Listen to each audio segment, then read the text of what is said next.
How's it going, everyone? Welcome to the stream. Gonna be working on some comic stuff today. Give me a moment.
Yeah. How's it going, I everyone? wish. It's my friend Andre.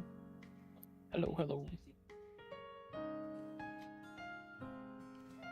Thanks for coming by the stream, Tavon. Hope you're doing well, man.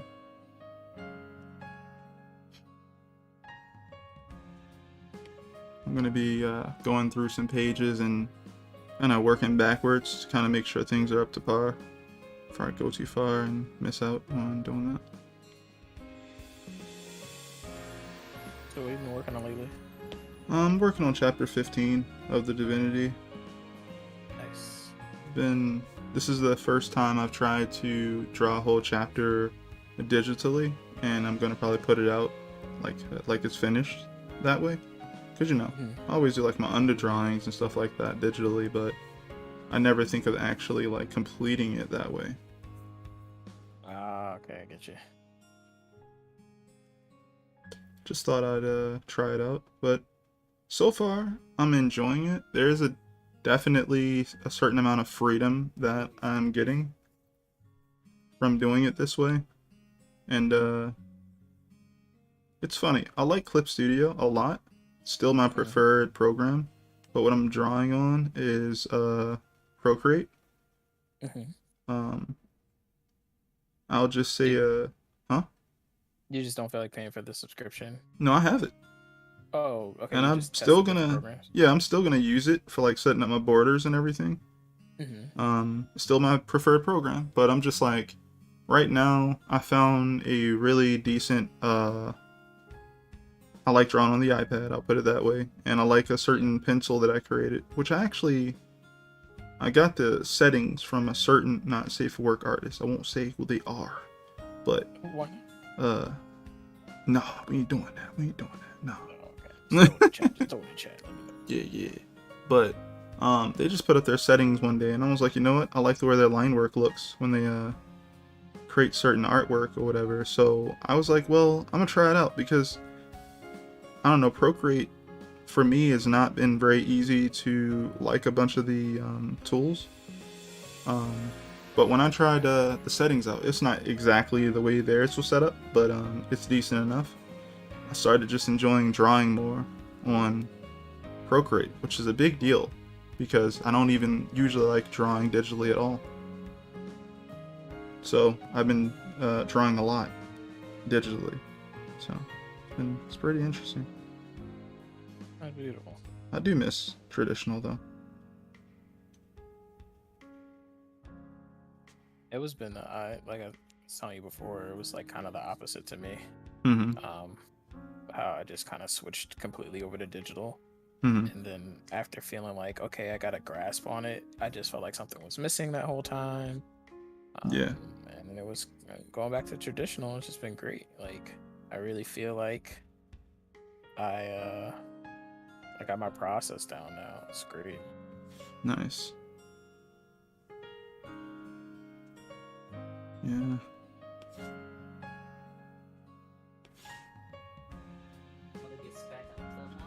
Yeah, man. Drawing do be feeling like work more and more these days. No matter how much I like it, still feels like work. I'm trying to avoid that. Like, I do want to make some type of money off of my art, but I'm kind of over the idea of like having to do it for a living, right? You know? Like, Yeah. I'm totally okay with working my part-time job and everything, or at least doing this part-time. And I make a decent amount of money off of my like day job. Yeah, it's not necessarily a bad thing that I can think of it like work. I think that it's a good thing. It means that I've matured in a way, you know? Like I feel as though if you don't think of your art as a certain type of work at the age that I am, and as long as I've been doing it, then you would say to yourself, okay, it's a hobby, you know? It's something you just do for fun all the time. And for me, I would say, yeah, it is fun, it is enjoyable, but at the same time, with the level of effort I put into it, that is work. And to tell myself that it is not work would be a lie, because I don't just throw anything down and just say, yup, it's done, it's great, haha. I actually go, well, how can I make this thing be as good as, I can make it with my skill level and the time that I want to put into it? The things that I put extra amount of time and effort into, like okay, I don't want this to be done in one day. I want to actually work on this piece for like a month off and on. That's work. That's, even if I don't do that, like if I'm going, yo, like, let me go study this, let me go look this thing up, and then find references, and then find the best coloring and all this type of stuff. That's actually work, you know? Yeah. And yeah, it's just not smart to do that to yourself and tell it, like, lie to yourself and be like, no, it's not work. It's like, no, it is. It is work.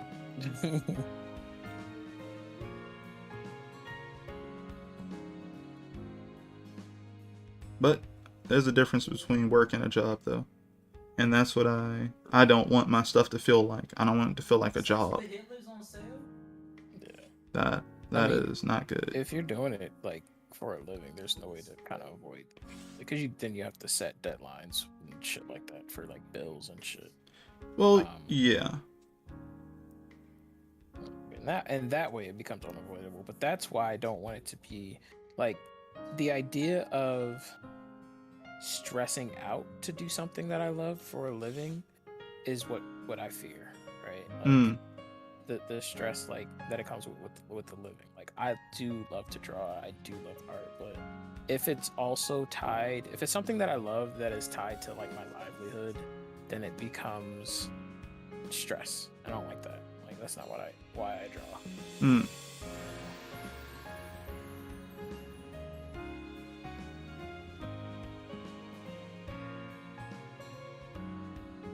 Word. And I think for me personally, even if I were to like get a small job in art, then I would feel like I'm not used to that environment, like continuously getting a new job, not knowing when I'm going to get another job and all that stuff. I've never, since I was 18, I've never been without a job, you know? Word. So You're trying to imagine linking that to your art and being like, that would be stressful. yeah, like consistently, right? Like, Yeah. I'm not used to not having some type of security, and that's very scary to me. Yeah.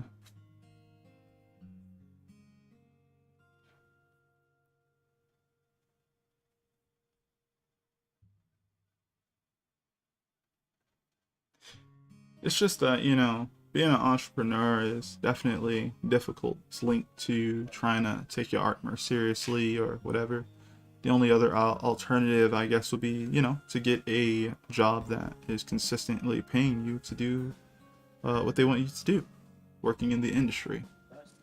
And, sure. you know, that's cool if you're built like that, or if you can take advantage of that type of thing. But my whole thing is just, if it isn't something that is supporting your livelihood, don't force yourself into making it something that becomes like, okay, you can even work with the understanding that what you're trying to do is achieve a job. But if you work with the mindset that the thing you're doing is a job, jobs are not usually something you link to like happiness. It's almost like you do it just for a, what is it called? A means to an end. Yeah. And, you know, when you start producing stuff like it's just a means to an end, you're not even, most of the time, a lot of the time, I don't feel like you're worried about quality anymore. It starts being about speed. It starts being about just getting it done. Yeah. And I think that's what I suffered from the most. Thinking that I need to like, thinking that I have to have it as a job, right? Like, I'm stressing out, like trying to make everything super perfect, and it was kind of tampering with my mental state and my value as an artist, and then trying to rush that, right? Yeah. And I think that was kind of coinciding, not coinciding, but kind of conflicting with what I want to do as an artist, right? Yeah. And everything that's told that you must do to be successful as one, right? It's Right. like everybody has like different stories. It's feeling like I have to draw in a certain way or draw certain things, and there are some truths to what they tell you, right? You know, about getting attention, getting work. Like, there's definitely truths to them, but then it's like you have to ask yourself, do you really want to work in the industry, right? Yes. you want to build a like online career, that's still very easy. You just fucking do fan art. Yeah. Quite literally. Yeah, my thought was always to get the skills needed to work in the industry. Mm-hmm. But like basically always have those skills, but not like always be looking for that thing. If that makes any sense. It's just like, if anyone in the industry is looking at you and the work you do or have checked it out, that means that they believe you're able to do work for them. Even if you aren't like out there seeing that you are looking for that work, being in a position where you could take on that work is what I would always wanted to be able to do while I'm working on my own series. That means if I ever got to work, you know, I'd be able to do it, you know, and be like, yo, such and such wants me to work on a book for this character. And I always would love to, you know, be in a situation where I could be like, word, I'm gonna take it. Hey guys, don't worry, I have a buffer, you know, like more chapters will be dropping, but I'm gonna work on blank. You know, if you want to support. If you don't, that's cool. Wait for blank to, my own series to update. It'll be back, blah blah blah. And just be in the opportunity to just, you know, like be able to take advantage of that opportunity, because what I do is still professional work, even if it isn't like industry or a character, you know, like Spider-Man or something like that. It still would be comparable to whatever they're producing on a high level. It may not come out as quickly or whatever, and, you know, to be completely team-based or whatever like that, but it'll be mine. Yeah. That's the other thing. I am dead set on like not working for companies, like at all. Not, and no longer interested. You know, so funny that we were watching Uncharted earlier, because I was like, when I first started taking drawing seriously in 2010, but I was like, okay, I'm gonna shoot for an industry that I really want to work for, and it was Naughty Dog, because I was super into The Last of Us 1. Like very heavy. I used to look at the concept art a lot. That was a really dope game. Yeah. I really liked Naughty Dog back in the day. Not that much has changed, honestly. I'm sure their team has changed around, but they definitely changed video games with the popularity of the things they were making back in the day. For sure. People definitely wanted to try that out for themselves.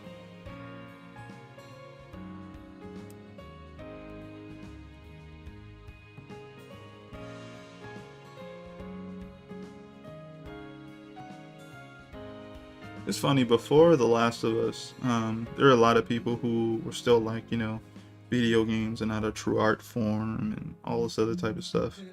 And when The Last of Us came out, there are people who had never thought about getting into video games or taking it seriously as a storytelling medium. And they were just like, yo, this game though? Like, this one's kind of different. Like, I never thought I'd be talking about a video game about this. This is usually a book. This is a book channel on, I don't know, some certain, you know, PBS Kids. I don't know. It's like, we're here talking about a game inspired by The Road. Remember that book? It's a great book. It's called The Last of Us. Yeah.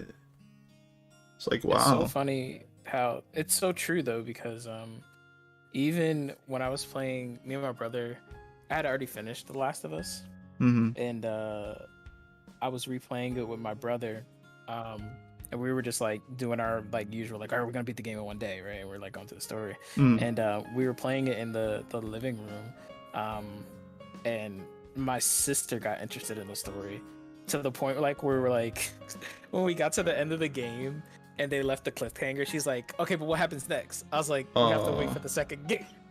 It's like, damn, you serious? It's good. She was into it.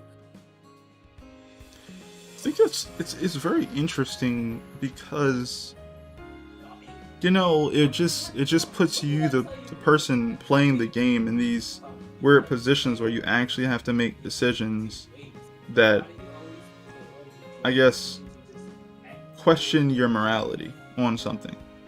Yeah. And I think that's what people liked. It wasn't just like, pick B to say this, pick A to say this, you know, leave conversation. Visual novels.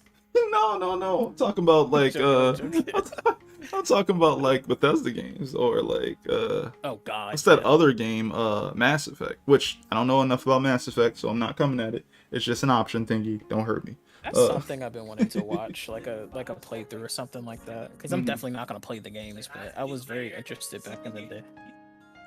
Yeah. Yeah, I was a little interested. Thing about me and RPGs is I don't like just having guns.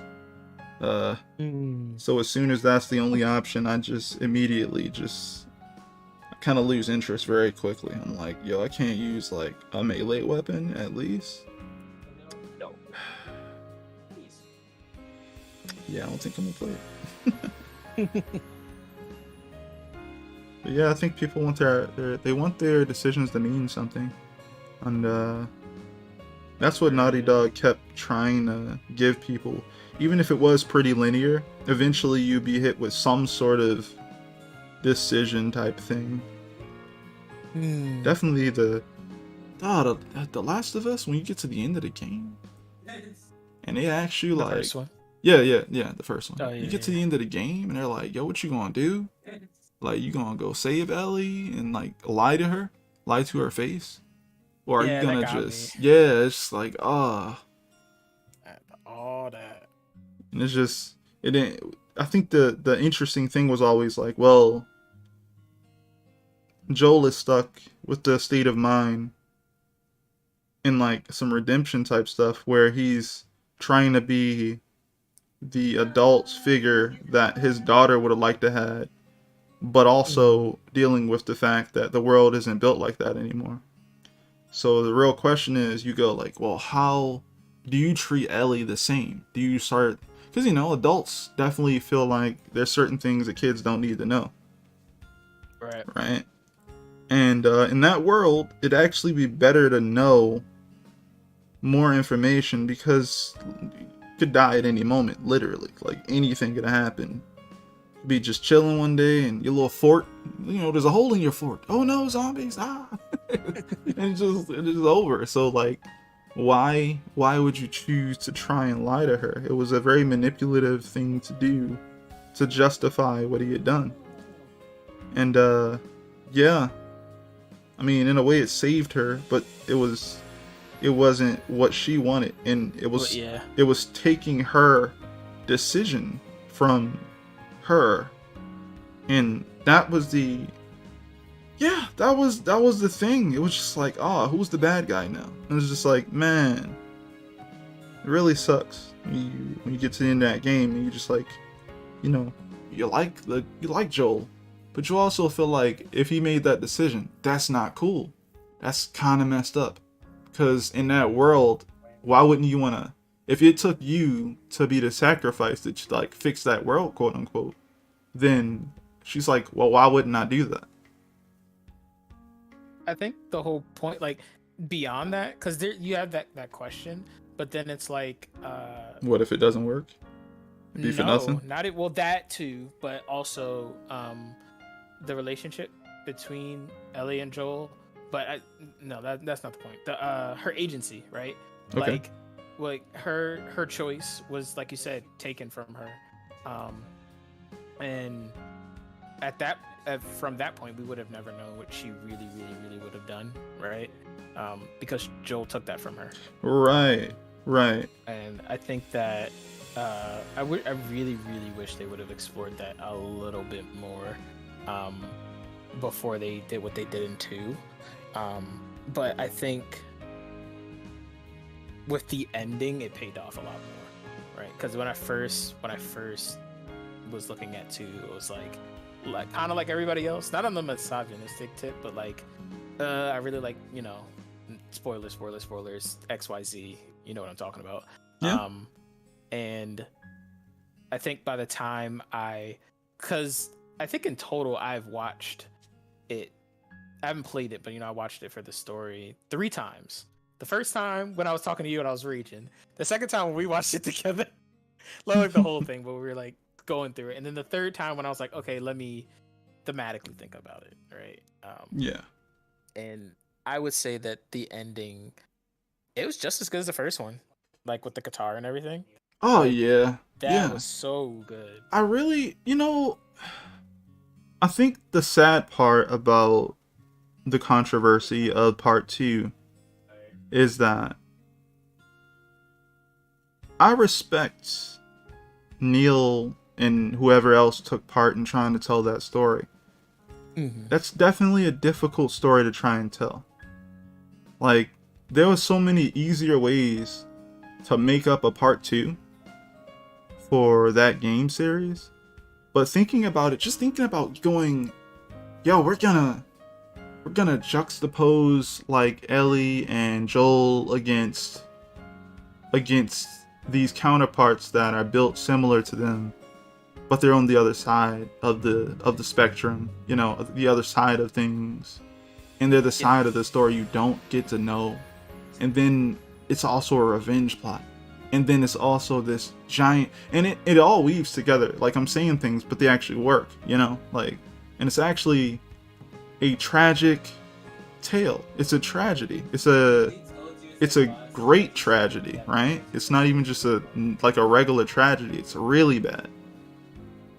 And I think about just how difficult that would be to try and tell, because there's so many people emotionally attached to all these characters that were already established. And then you got to give them new characters and get them emotionally attached to them. And then it's going to be a tragedy, so you got to rip them away. And then you gotta find a way to have an ending that works. At the end of the day, who is Ellie? Is she Ellie anymore? Or is she now Joel? Or is she Abby? But she's not. She got her revenge, quote unquote. So right. What is she released to be? Is she back to being able to is she actually able to finally be herself?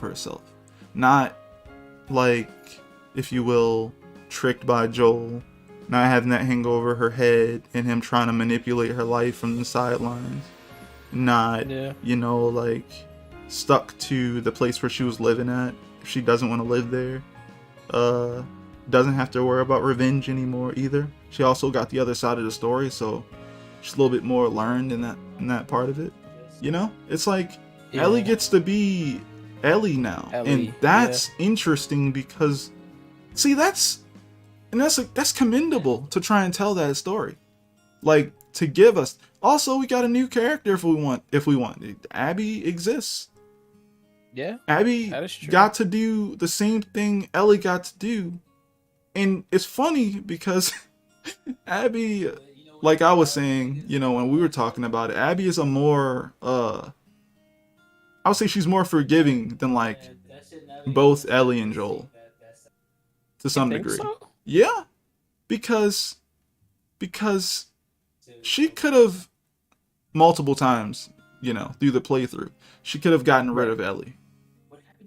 True. She literally went to get her revenge, got it, and left. She said, "Yo, don't hurt nobody else. Let's leave, y'all," and he left. Yeah.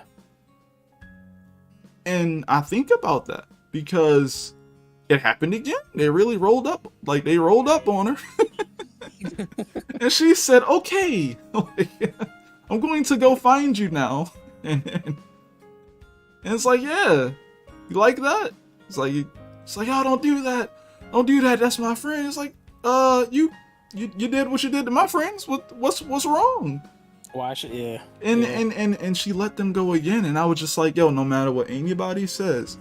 It was so crazy because so many people hated her that they couldn't see what they were trying to do with storytelling. They couldn't see it.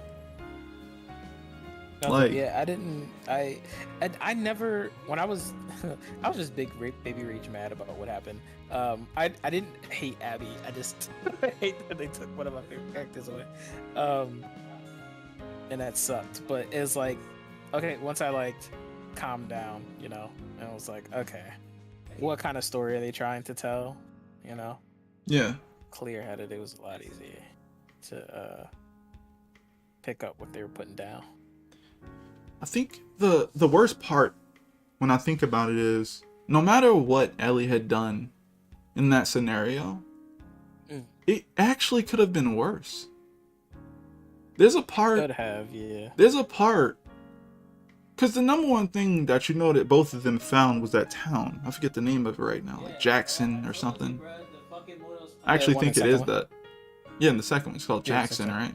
Yeah. Man, what do they call the wolves, right? Oh, yeah, the wolf. Yeah, Yo, at any point. Thing Abby was a part of, right? Yeah, at any point through that retaliation, they would have been like, "Wait, there's this place down here. Y'all said y'all didn't find anything. There's this place down here. It's a town. Oh, we might be able to get supplies. Like, yo, there's someone from Jackson like killing people from our side. Oh, they'd have been like, oh, word? Let's go there real quick. And then everybody would have got. It'd have been over. Like, they be sending dogs. Like, you know, they had dogs, bro.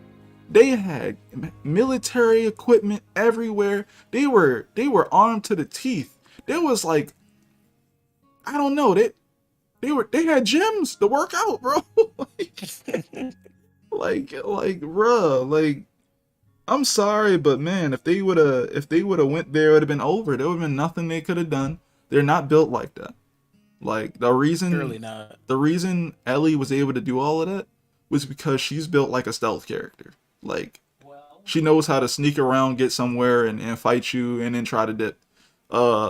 Abby's built like Arnold Schwarzenegger, the Terminator. Like, I'm serious. Like, she literally had Terminator type scenes where they were just throwing enemy. They gave her their worst enemy in the game, the Rat King. Wait, which one? You don't remember the Rat King? Wait, when she, the second part of the game, like the last part of the she game? goes into the hospital, like the really far and below, like far into the hospital joint that's been condemned and locked away or whatever. She has to go through that joint, and she has to fight the Rat King. And the Rat King is like multiple enemies. It's like this juggernaut type cluster freaking zombie in the thing. Small little like cafeteria part. Yeah, like in the little yeah, man. I was like, yo, that is the craziest looking traumatic, man. Nobody had to go through nothing like that in the whole game, except for her. So yeah, she was built like that.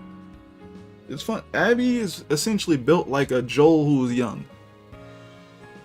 Yeah. If you think of it that way. And Ellie was not ever built to be able to. I don't know how Ellie lived through the end of that game, by the way. That was the goofiest part of the game to me. One? Yeah, like, really? Like she really got, like, didn't she get, like, hung up by a tree and then she got pierced through the side? Yeah. And was just bleeding. She was getting fucked up. And then I was just. Fucked up. Yeah, I was just like, how are you alive? Like, how?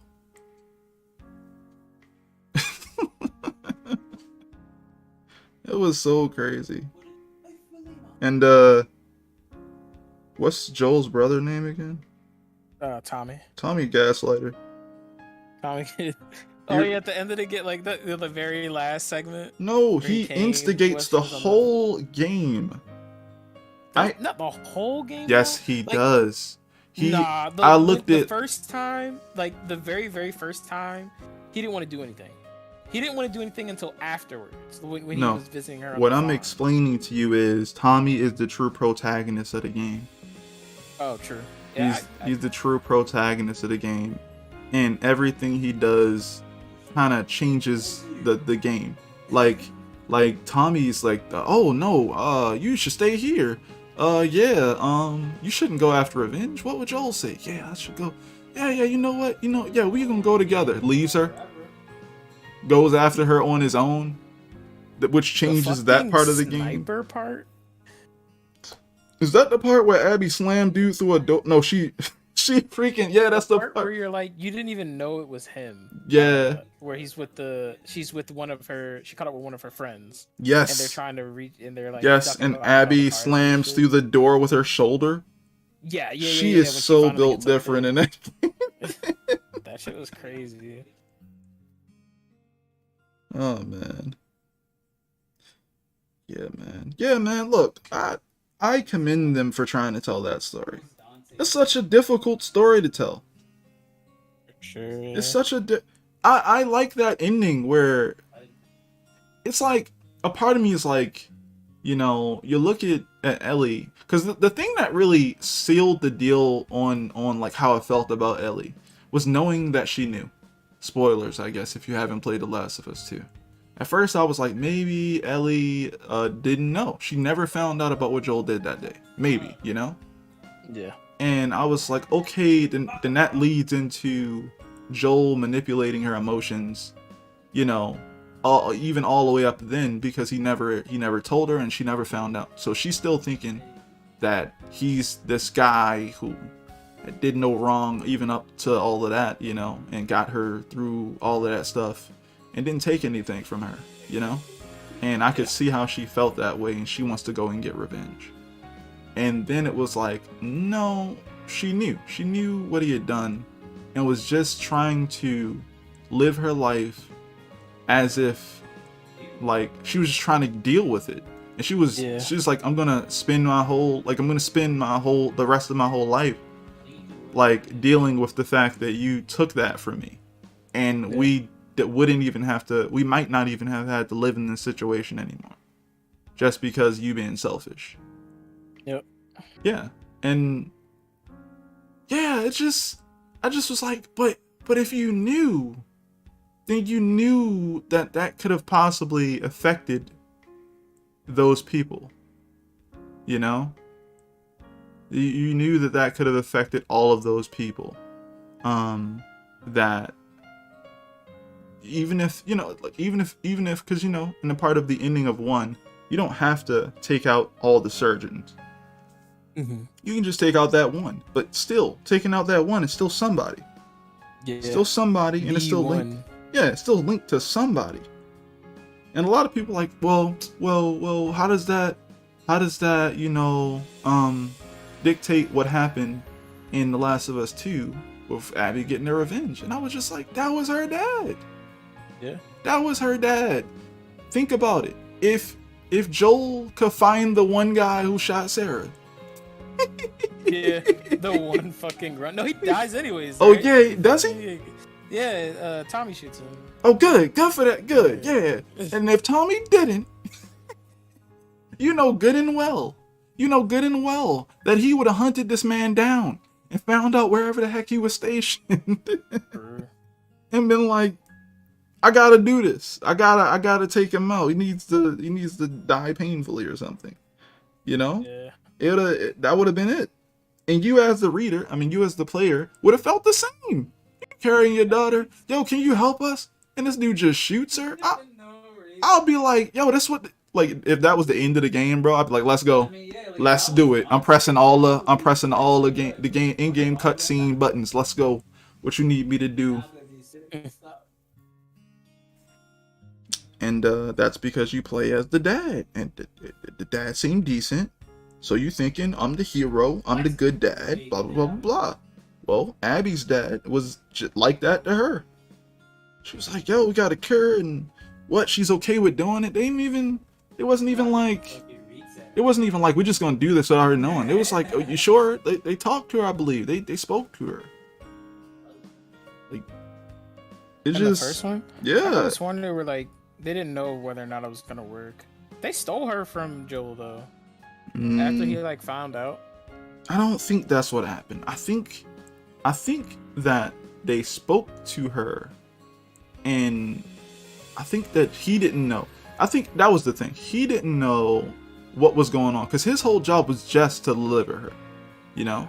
And then they was just like... he knew about her, that she was... That's the whole reason why he agreed to deliver her, because they found out that she had that immunity. Yeah, he knew that, but he didn't know how they were gonna do it. He thought, that's the only thing. He thought, oh, they're probably gonna take a vial of blood or something. Yeah, he's like, no, we need a brain. It's like, excuse me. Hello. What if it doesn't work? Things sometimes don't work. Hey, that was his fear. Now, sometimes things just don't work. Why would this kid have to die because of that? Like, no. And it was just like, bruh, there might be other kids out there. He's like, there isn't. We haven't found anybody else immune. You're the only one? Yeah, and it was just like, no, you're not doing it. Go find somebody else. It was like, bruh, like, come on. You're a testament of how hard it is to make it across here. A testament. Your whole struggle of getting across here was quite difficult. But yeah, I I laugh at people who hate the second game because the funny part of it to me is that they've created a cast of characters, or they did such a good job with their characterization of Joel and Ellie that people were so attached to them that they were just like they just never thought it was possible that he would die, that it was possible. And I was just like, y'all looking at him like some sort of action movie star or something where he just was gonna live through everything. I'm like, no, Joel could have died at any moment. His story just wasn't over. And when you get to part two, even as short-lived as some of the beginning moments of it, the story's over. Come on. Yeah. You know that's not the story that you're gonna get anymore. This man's living his life. This man's like chilling. He's playing instruments and stuff like that here and there. They're safe. They got gates that they just go out and support. They don't even do nothing actiony no more. They don't get into combat like that. They're not out here struggling. You make a good point. I mean, because even then, at the end of the first game, he got what he wanted. Like, there was nothing else he wanted more than to have the relationship he had again with his daughter. Yes, he got that's it. what I was really looking at that game like, yo, y'all can't get too upset. He got to do everything. All of those moments where Ellie is like in her memory and thinking about the stuff her and Joel did together and stuff like that, that's literally after she chose to try her best to forgive him. And they're like going out and talking about the space shuttle stuff and astronauts and all of that stuff. Those scenes were freaking beautiful, but those scenes could not exist in part 1. Like, because they went out, like, in part 2, they would go out, like, on field trips, Yeah. They didn't have no return back safe type place, no haven. Didn't have no kids to go have snowball fights with and all these other people and neighbors and all that type. They didn't have that in part 1. They had that in part 2, which allowed them to have a more interesting relationship. There's so much more that they were able to grow, and Joel got to not just be this murderous dude just trying to survive. He got to finally live, and because he got to live and he got his choice, he literally got to be that father figure to Ellie. That story was done. What do you wanted him to go back? You wanted him to go back into survival mode and have to deal with Ellie? He still would have lost, by the way. I don't care. You think it was bad? You think it was bad that that Abby beat him the way she did? Imagine if your man ego was hurt by that. Just imagine what she would have did to him if she didn't wound him first. It would have been embarrassing. She'd have put up. He already old, man. She'd have been in her boxing stance, and he'd have been like, "Wait, you know how to box?" And then he'd have tried to throw some punches or whatever, and she'd have just had that man look like he was in some sort of boxing montage highlight video. It's like trained for this. It's like you've been out here doing all of this. I've been in the gym. I've been going out killing people and coming back to the gym I've been training dogs. Like, bruh, there's no way in a fist fight Abby would have still won. Come on, Supergirl. True. She's younger. She's strong as crap. Like, yo, she opened a closed door with her whole shoulder just by jumping into it. Like, I don't understand what she's made out of. She was dodging a sniper too. Oh my god, a sniper! My friend just died. Ah. It's like doors don't just open like that. What did you hit it with? My body. Okay. Wait, what? What fucking blew me up? The only thing Abby was afraid of was heights, and she conquered that in the game too. So I forgot that he was that was it. That was it. She was ready for that old man. Where he at? Yeah. That's him? I don't know. Said, nah, I ain't even gonna give you a chance to fight on equal footing. Let me show you what you did to my dad. Oh. I ain't gonna let you do it. And I'm sorry if that hurts your feeling, people who love Naughty Dog and Uncharted 1. But my bad, I said Uncharted. Uncharted, yeah. The Last of Us 1. Yeah. The Last of Us Watch the 1. Uncharted movie, y'all. But Best movie of the year. y'all got, no it's not. Y'all got that characterization wrong. He was not Rambo.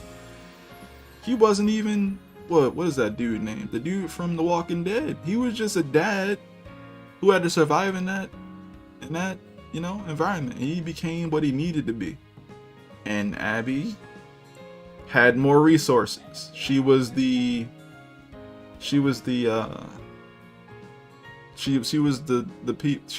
more resources.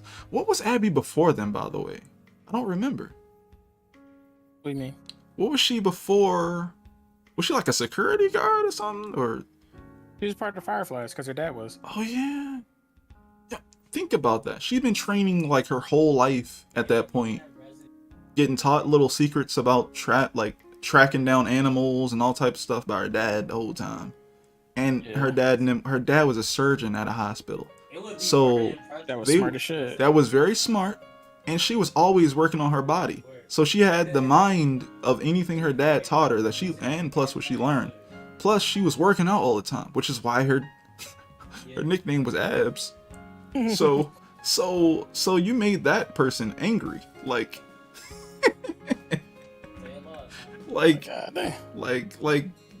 yeah, I could see how a person could be built to beat Joel.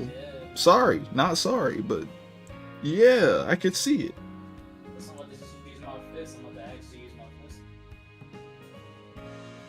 But still a good game, no matter what people say. Yeah, I agree. I don't think that they succeeded perfectly, but I commend them for trying, because it's better than getting a regurgitated thing all the time, Oh, they're doing this again. That was repeated in XYZ game. That was done before, over and over again. It's like, I kind of rather them try and fail at something that could be like a great tragedy than to just do something else in another zombie type storyline. It's so crazy because I'm so invested in the characters of Last of Us. Like, they barely even had the zombie thing going on in Last of Us 2 at all. Because it was an afterthought. You're dealing with people now who are so used to it, True. Like, even in the first one, the people were the monsters, if you will. Yeah, you had to deal with it, but you had the method to do it as well. But in this game, it's like everyone's kind of seasoned veteran when it comes to dealing with those people or those things. There's freaking hordes, and you can't really deal with hordes as you would think, because they're hordes. You just run. and whatever clicker or whatever else is left, you deal with that and you try to keep it moving. You stay away, you keep it moving. People are just trying to be human again, basically. People are literally like, yo, I'm just gonna go. Remember that dude was growing weed? What's his name, like Bill or something? Yeah, like he that? died or something, and he went to go where Bill usually always is, and it's like, yo, Bill was growing weed. No wonder he's always out here by himself. I love that. He was hiding out on us.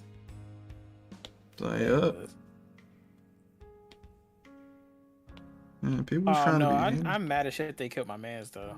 Ooh. The Asian guy. Yeah, what was his name again? I think his name was Jesse. Yeah. I think they were Jesse. Yeah. He was a cool character. People was making fun of him the whole ride until he got hit, man. For real, they were. it was just so funny. He was like, "What? You might be pregnant? What? What you mean? Is it mine? What you mean? Is it yours? Huh?" Like that really hit me when that happened. And it happened so fast. Like, just open the door and it's just like bam. They Like, oh angered my God, the what wrong happened? person, bro. They you know what's funny about that? Not funny, funny but not funny.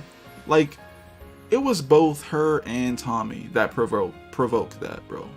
Like, they really forced her to Tommy's like, I'm gonna get revenge from my brother, and Ellie was like, well, like, think of if Ellie and Tommy like went there together, like, instead of splitting up like that, which is stupid. Like,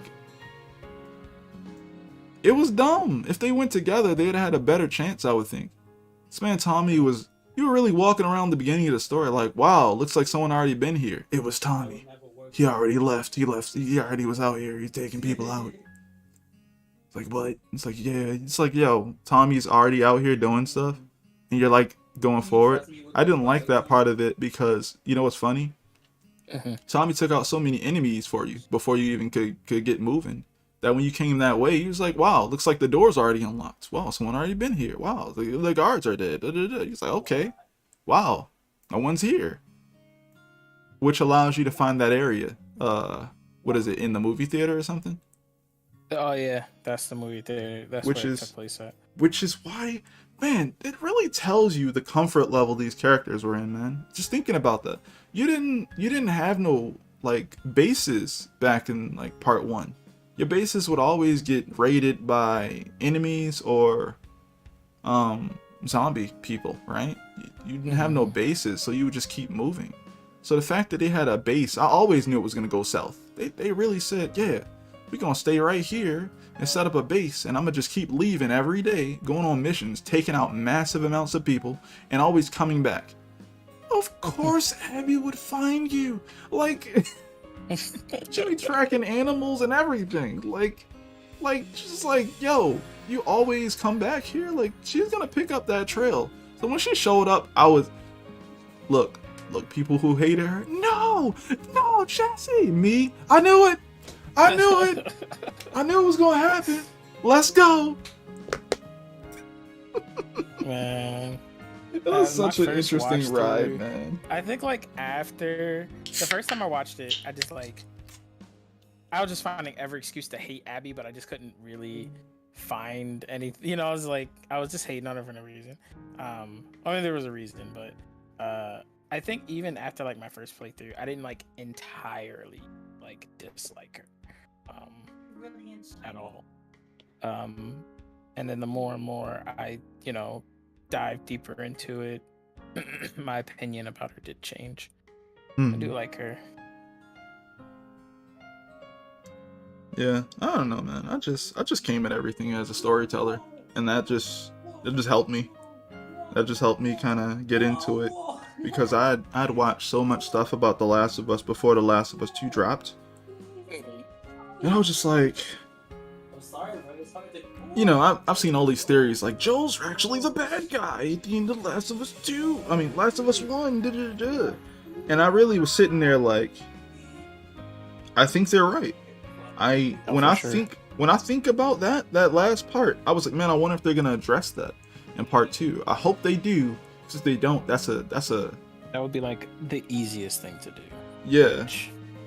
It's like when I said I wish they would have explored it more. Like, I think that's what my brain wanted, and they knew that's what everybody wanted. So to subvert that and go the direction that they did was good. Yeah, I'm happy. Yeah. Because at first she was just like, oh look, she's kissing someone, and they're at a ball, and she has a life now. She's older. Yeah. And, you're just wondering, when's it gonna go south? And, yeah, her already knowing. Like I said, once you find out she already knows, it changes the game for me. Because I'm just like, the reason why I really like The Last of Us is you're not playing the hero. A lot of people have yet to have figured that crap out. That's the thing that they just won't get. They don't understand that. They just think, I'm the hero because I'm always the hero. And it's just like, yo, people in this world aren't heroes. They are survivors. They're trying to live. some of these people have done so many things, they're trying to be human again. That's, you know, or some of them don't want to be human again. They're still trying to do messed up things because they feel like that's how you survive. They're not trying to live, they're just trying to survive. The people who have made it past that and they want to live, they're used to surviving, but they actually want to live. The people in Jackson, people that are trying to live. The people in what was it, Wolf or whatever it was? I forget what the name, the actual thing was, but those people were just surviving. Abby would literally come back to base, sleep, wake up, and be like, what's the next mission? Literally, that's all she would do. And she said, yo, after my little revenge trip, I'm going back to missions. And she did. She went back to missions. And her friend, and her friend and them was like, yo, I want to leave. And that's why that was her part of the story, because her friends were tired of just surviving. They thought there was going to be more to life. They didn't even know that that girl still existed. You know, that girl that could have saved everybody type thing. Which is, just thinking about that, it's like, that's a good story. I'm sorry to tell people, that's a decent story, man. Like, thinking about trying to set that up. Why they were doing it. I think outside of what's his name, did he even know her like love interest guy? Love interest dude. I don't think he knew what he was doing it for, which is why he was trying to leave. And then he found out he had gotten what's her name pregnant, and he didn't want her to be a part of it. So they were all he was like, yo, we can't like leave, or she was trying to leave or something. And he was, both of them eventually tried to make a deal to try and leave together. And that didn't work out because Ellie was like, nope. Nope. Where's Abby? She not here? All right, send her a message. I said, huh? It's like, oh. And Abby, you know, after the revenge joint, right? Abby was like, that really didn't make me feel alive as I thought it would. I mean, it patched up loose ends, but now what am I supposed to do? And she was dealing with what happens after you get revenge type thing, and was trying to figure out what she should do. Her friends were already kind of showing her the direction she should go in, or she could go in. And then people started taking her friends up. All right, and she's like, hey, I just started thinking about doing this. Who's taking out my friends? Like, was it the guys in the cloaks? Nah. Was it somebody from our team? Was it Isaac? Nah. I'm really remembering these people right now. Who could it have been? And then she started tracking them down. It's like, oh, you telling me I'll let you live? And you out here? Okay, all right, let's fight. That shit was crazy. Like, what did she say? She's like, I gave you a chance or something. What did she say? Good. It was such a good line. It's like, yeah, she's like, I gave you a chance to live, and you squandered it or something like that. So, yeah, it was something. That shit was hard. She really broke her leg. She broke her arm because she ran up on what's her name. I said, oh no, it's going all south. And you know, again, watching people's reaction to that moment was hilarious to me and sad, because again, people were too attached to them damn characters, man. Like, I really was looking at that as like a storyteller going, this makes sense. And the funniest part to me was, that was the nicest thing they wrote in. If Abby wanted to, she could have just showed up at Jackson with all of the wolf people. That's what they were planning on doing. Like, yeah, but like, were they? Remember, because the only reason why they found Joel, because she found Joel because she got stuck. Because they're like, oh, we found Jackson. And then the only reason why she got caught up is because she decided, she's like, I'm going to go do this myself. Because she was on her way there herself. And then she got caught up in that snow thing. And then she met Joel and Tommy because they went out. No, they were going to Jackson because they got a tip. They got a tip about something being down there. I thought that's why they were and out she... there. No, they had a conversation about him. They all were looking for Joel. They were looking for him on some team stuff. They didn't think that Jackson was anything special down there. They just heard that something was down there. That's why they had their little team with them. They were going there because they knew Joel was there. Yeah, what I'm saying is they didn't. Yeah, see that's the thing. Yeah, I get what you mean now. Like they already knew Jackson existed. Right. They already knew it existed. They could always have backtracked there. The people of Jackson, they should have been afraid for their freaking lives because someone was able to get that close and literally spy on y'all and take out one of y'all. Now the crazy part was they just took out one guy and left. You had to have, if you had any thought in your mind, there should have been, yo, he must have did something crazy. Like they didn't even start a war with us. There was, wait, how many people you say there was in the room, Ellie? Like 10? All of them had guns and they just wanted to take out Joel? Not Tommy? No, just Joel? Just Joel. Oh, well, he must have done something. If I was people in town, I'd have been like, yeah, Ellie, I'm sorry. Like, he must have did something crazy to you. Like, I mean, he must have did something crazy to them for them to only go after him like that. So, He's literally been landing on, like, yeah. Yeah, he might have deserved it. Huh? Yeah, he might have did something to deserve it. Which is why advising events against it anyways, because they were worried about that exact thing, right? Yeah, they were like, it could have been so much worse. I'm just like, yo, anything that happened to Jesse and them, they chose that fate. They chose it. True, they chose that. Just like, and again, think about it. Think about this. If those members of Wolf would have died there, you know Jackson wouldn't have been standing no more. They'd have showed up like, wait, where did all our members go? That we're scouting down here? Where? Oh, we gonna go find...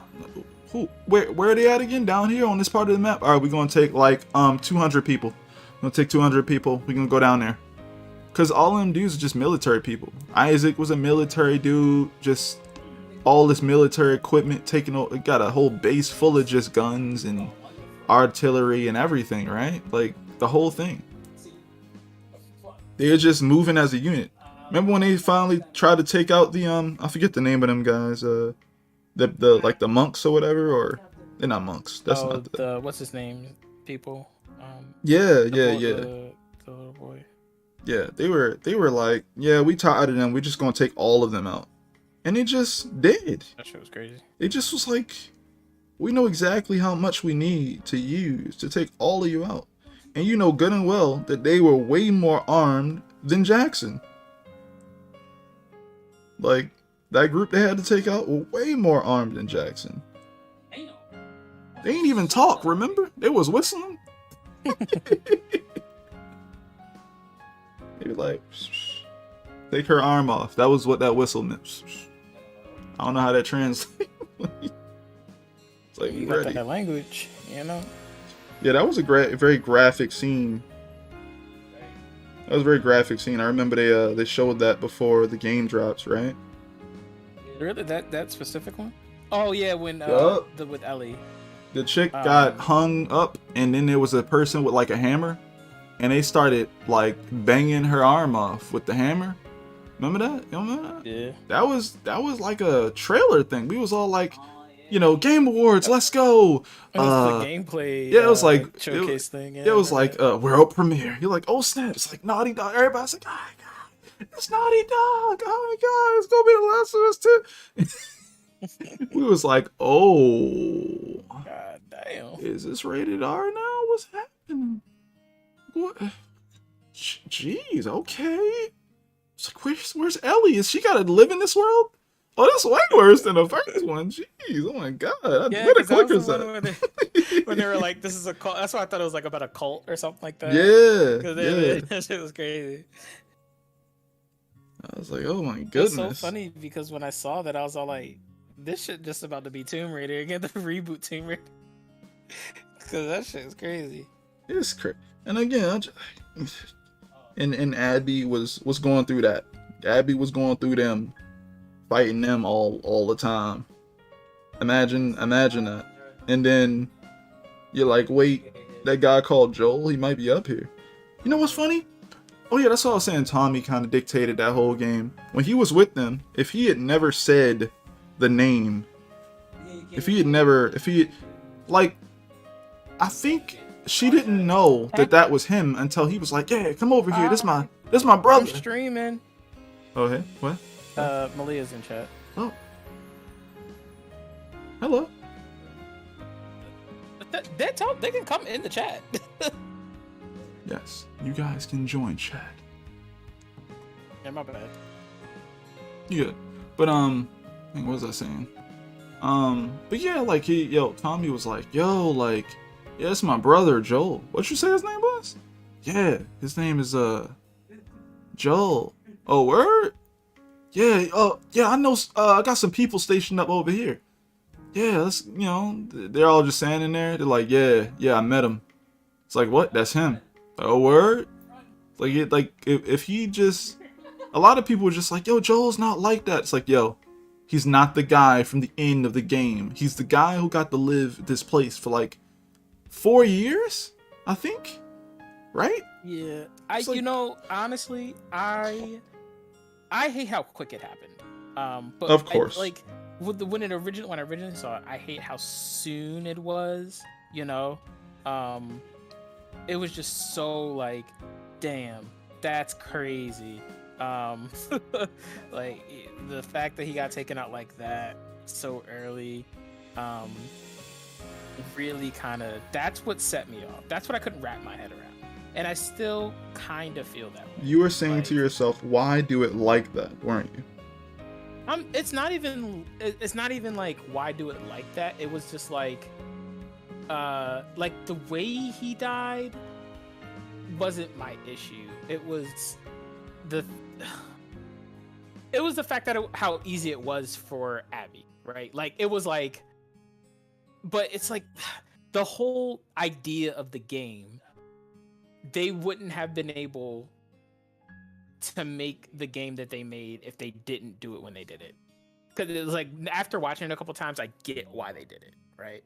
It's just that my whole, like, again, being so attached to Joel made me go like, like, why right now? Why is it happening this early in the game? Why was it so easy for Abby to gain access to that revenge, right?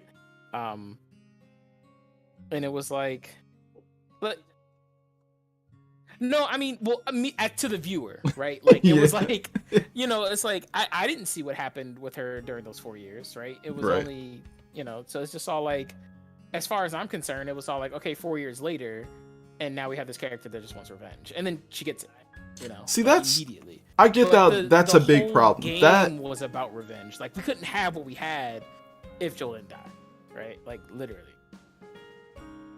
You imagine playing the game, being like, "Where's Ellie and where's Joel?" And you just playing Abby. Who is this person?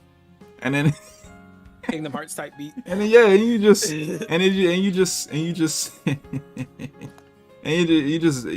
flashbacks of everything right before the trauma of what happened, and then it's just like you get into the situation and you're just like, wait, I'm like 4 hours into the game, I finally get to see Ellie and Joel, and then she's like, you just walk over there as Abby, and it's like, press square. Like, no, that would have no, man. I dropped the game right after square. No way you're making me do that. It's like, no way. That would have been insane. No way. I would have enjoyed that more than what happened, honestly. On the real, I can't tell you what would have been worse. I can't. I think doing that and like, all right, so the number one thing there's a bunch of things. They go, who is this person? When they start controlling Abby anyway. They're like, I don't like her. Who is this person? She seems like an average person. She's not even like a video game person. She's like a real freaking character who seems quote unquote basic, right?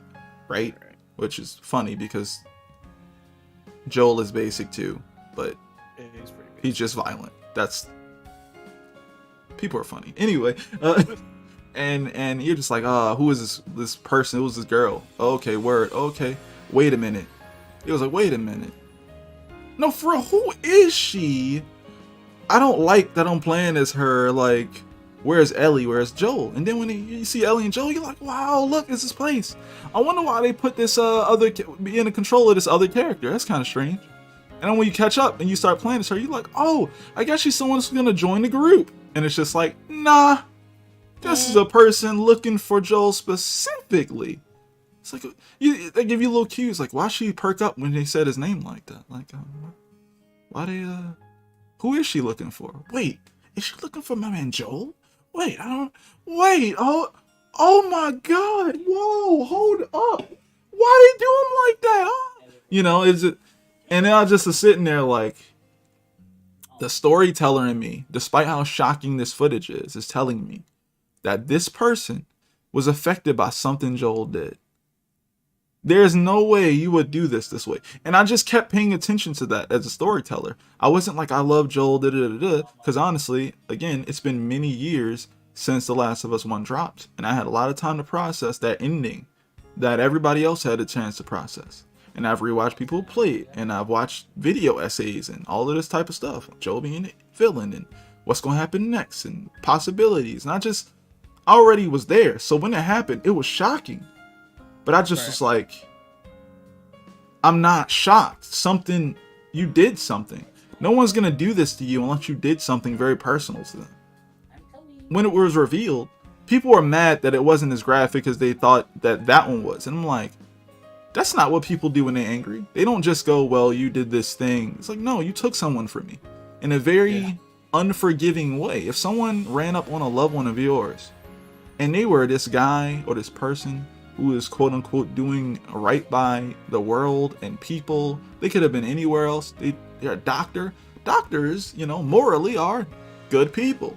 Quote unquote, right? We look at them as people who make you better, people who save people who could have died, gotten better, whatever, right? We look at them morally as correct in some cases, right? Unless it's big pharma, we don't like those people. But he was like a surgeon, he was really good. He's a great surgeon supposedly, and he was trying to help the world. He was like the only surgeon who could have did the surgery supposedly. So it wasn't just, oh, they took out this surgeon guy. It was like, no, he took out this guy who could have done this thing to help everybody. And Abby stepped away too. So it wasn't just revenge for her, it was guilt. Abby felt like if she was there, that wouldn't have happened. Guess what's crazy about that? What's up? If Abby was there, it would have happened anyway. Because at that point, Joel was Joel, right? But Abby had to go through 4 years of... Do you think he would have... If Abby was like literally physically there, do you think he still would have killed him? I think yes. The crazy part was I don't think Joel's leaving without killing Abby too. I just don't see it. I don't see it. I don't see how, because even Abby back then worked out, been enraged, knew. Well, Abby is like the same age as Ellie, right? They've got to be around. Yes, but she's built different. Back then, though? Yes, you don't remember that footage? She was Diesel back then. She was kind of Diesel back then. She just got bigger, more. She just evolved. More abs. Yeah, more abs. Like, her thing was like, she was clumsy, but she was like strong as crap. Like, stronger even than what was his name? Owen? Wow, my brain right now. Wow. Okay, we remembering stuff. Last of Us fan. No, I just remember stuff really well sometimes. But yeah, like, it's just like she was already more Diesel than Owen and stuff like that. She just was built different, I would say. But yeah, I don't think Joel's leaving without killing her. And the crazy part is, it wouldn't be an optional thing like the other surgeons. You're not gonna kill someone's father and not feel the wrath, Mm-hmm. I think it's just crazy that they're just on the opposite ends of the spectrum of what was one trying to do. So you really thought to yourself, fireflies might be just bad, But it wasn't that fireflies were bad. They'd had tactics, like everybody had tactics to survive and get through the situation. And we were just seeing how Joel and them lived. But the mission that the fireflies were doing was something that they felt was necessary and worthwhile. Yep, just was gonna lose one of your beloved characters. I like talking about The Last of Us, mainly because the storytelling is why I'm there, and it's not on some controversial Evangelion type stuff. It's just on some morally, like, that's messed up. Why would you do that? And it's like, yo, if you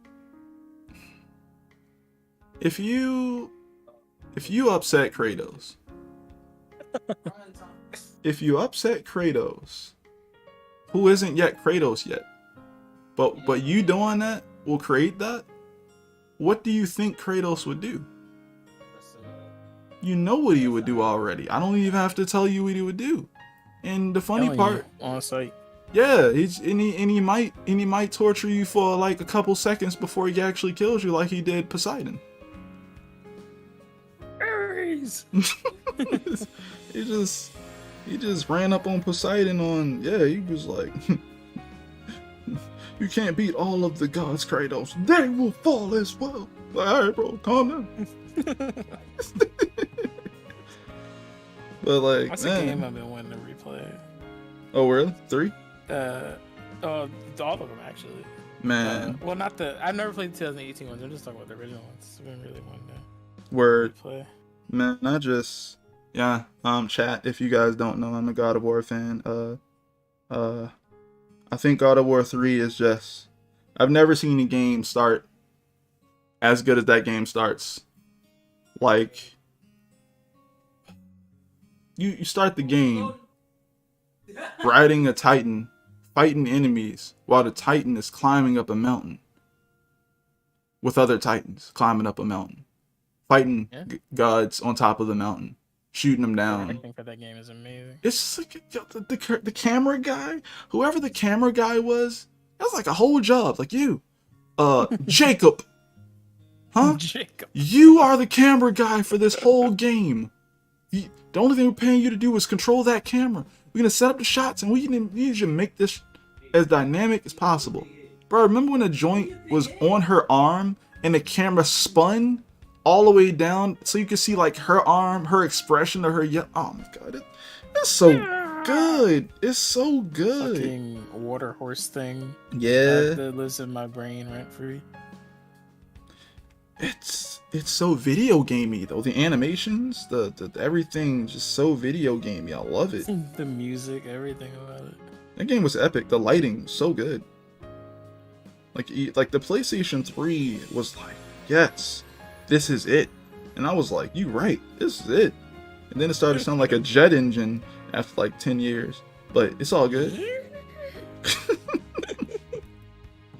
Man. And then even the ending of 3, like,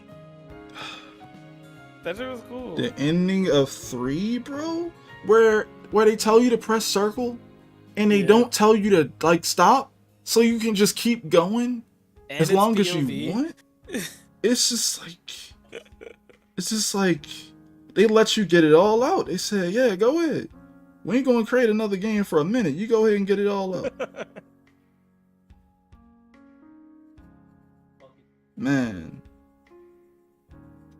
God of War 3 is so good to me, man. Like, I think it ages well, actually. Like, and it has a decent amount of content. Has a decent amount of content that you can do. And I don't know, again, that game, directing, the beginning of that, all that is just so good.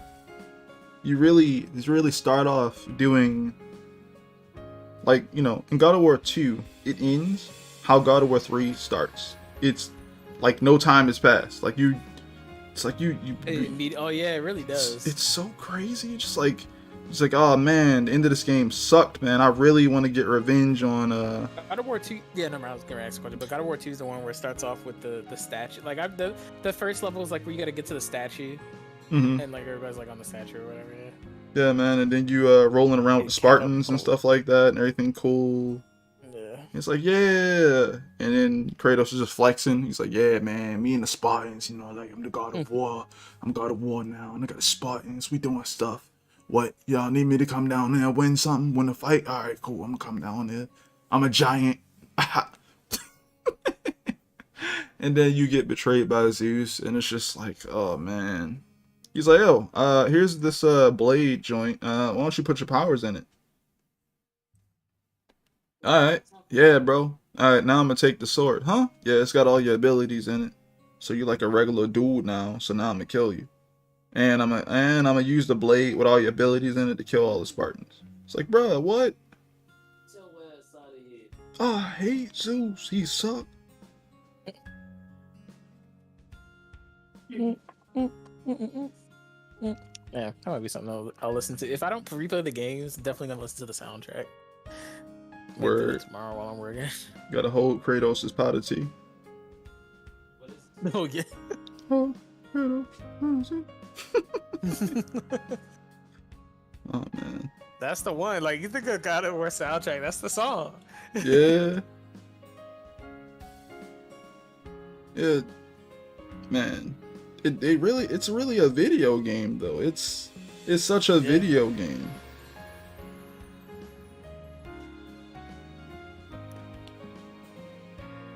People are like, yeah, that's what God of War is. I'm like, nah, you don't get it. Like, it's not like this movie type thing.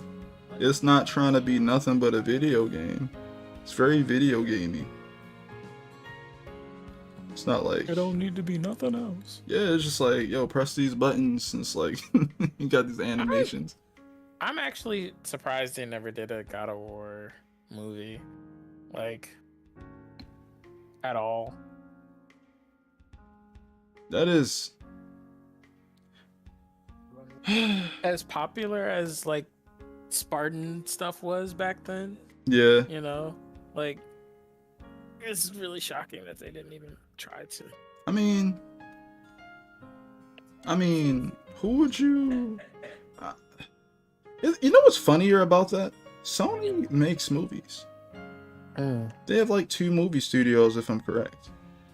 Like, so it is a bit interesting that there is no God of War movie, but it more so seems like they didn't want to put their money in that direction, and that's what's really interesting about it, because they definitely can do one.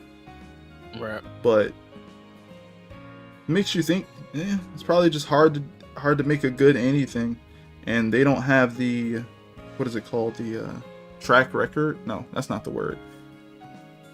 They don't have the established thing of what a good God of War movie would be like, so they don't even try. That's what I think it is. Because imagine trying and failing at that thing.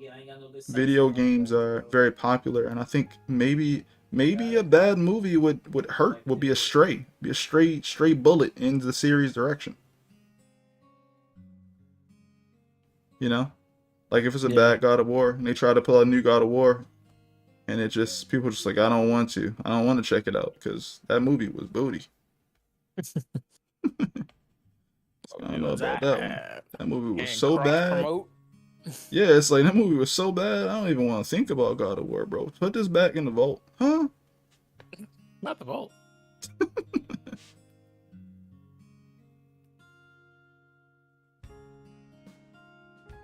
I still haven't tried checked out the new one. I'm a little bit interested, but I'm also just like, I don't know.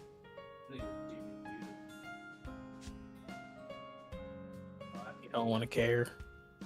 Yeah, it's weird getting as old as I've gotten. I'm just like, I literally watch everything at this point. Like, the only games I play are games that I know I'm gonna enjoy. Like I'm getting this because I know it's gonna be good, or this is just a part of my childhood, like a Pokemon or Kingdom Hearts or something like relaxing at this point. Like, ooh, I do not want to do that. Like something like Animal Crossing has been, like, I'm into that, and then I guess the only other hyperactive game that I really play is DJ Max. Like, that's it.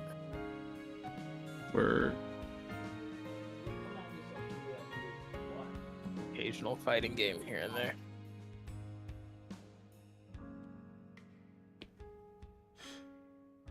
It's weird. I used to love RPGs, Oh wow. and I still kind of do. But I will play the shit out of an RPG. Man, I just can't. Or JRPG, especially a tactical one. Speaking of that, I need to finish Triangle Strategy. Just like, I want to be able to get back into them, but it's like they take the most amount of time, and it's sad because it's like they used to be one of my favorite things. Like, fighting games are cool, but there's so many problems with fighting games nowadays. Like, when I think about it, like just think about how, like, alright, so an RPG not being completely finished out the box doesn't hurt too much, in my opinion. Because, Think so?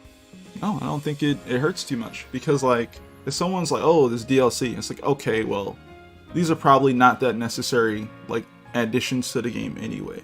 And as long as there's some extra stuff in the game already, then it's just like, well, there's just more stuff to do, so that's cool. I don't think it hurts that much. Most of the core story is usually in the game.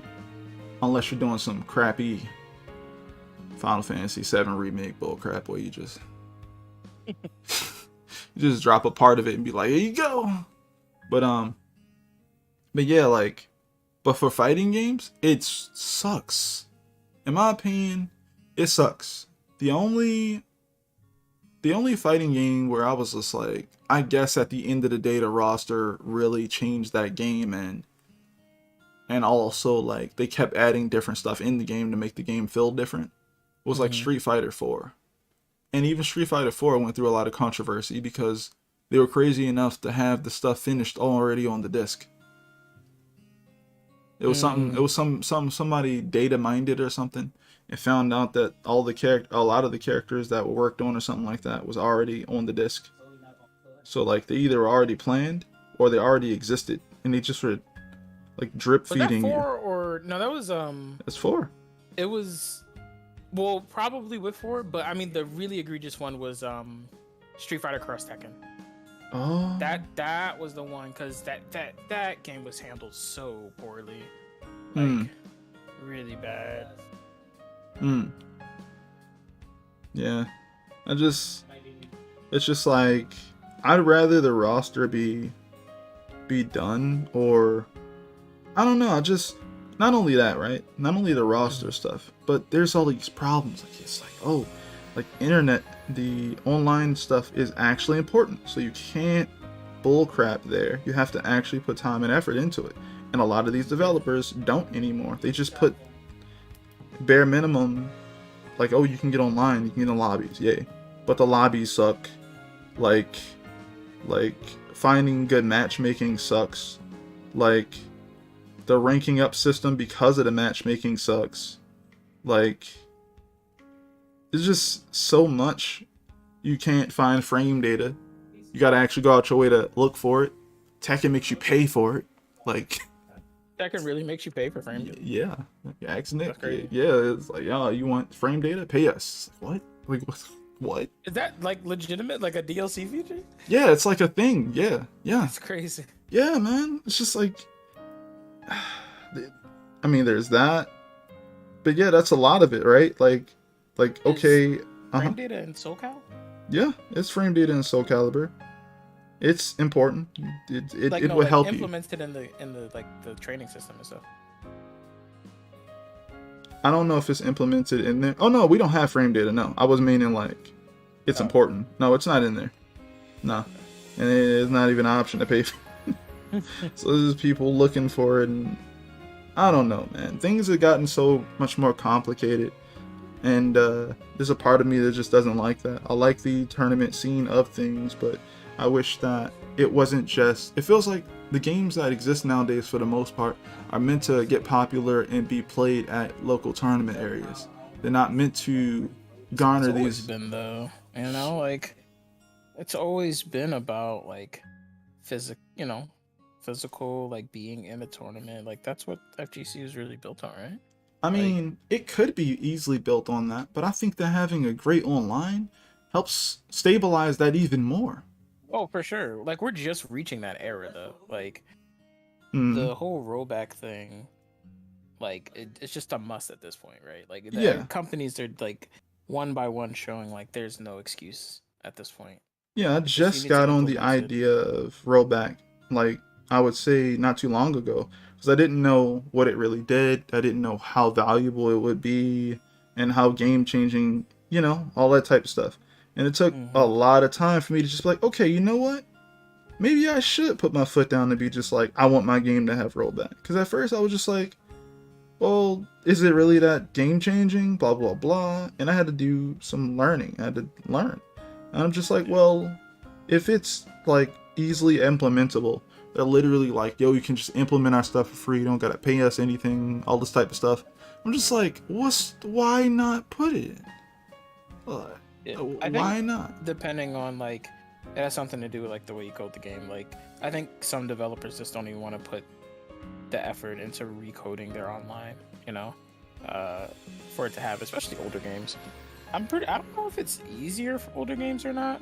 I would assume that it is, since a lot of the older games, like for arcs, they've been just like implementing rollback like left and right on their games, and it's just been reviving them instantly. Yeah. Start jumping on them now. It's like my thing, right? I play Soul Calibur, right?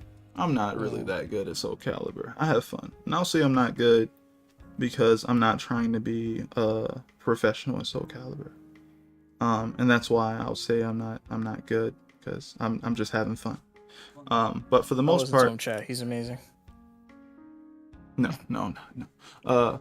But for the most part, I'm like, okay, you try to get on Soul Calibur, and it punishes you. It punishes you in a way where, or right now, right, we're having an era on Soul Calibur, not era as in a time, but an error where people actually can't get data when they're trying to find a match. So it's just not finding anyone. They just can't play now. And that seems to be either a new bug or something, but it's just people are having an error where they just aren't finding anyone. And I'm just like, that's kind of crazy. Like, just timing out. It just doesn't, you know, and it's been becoming this thing right now.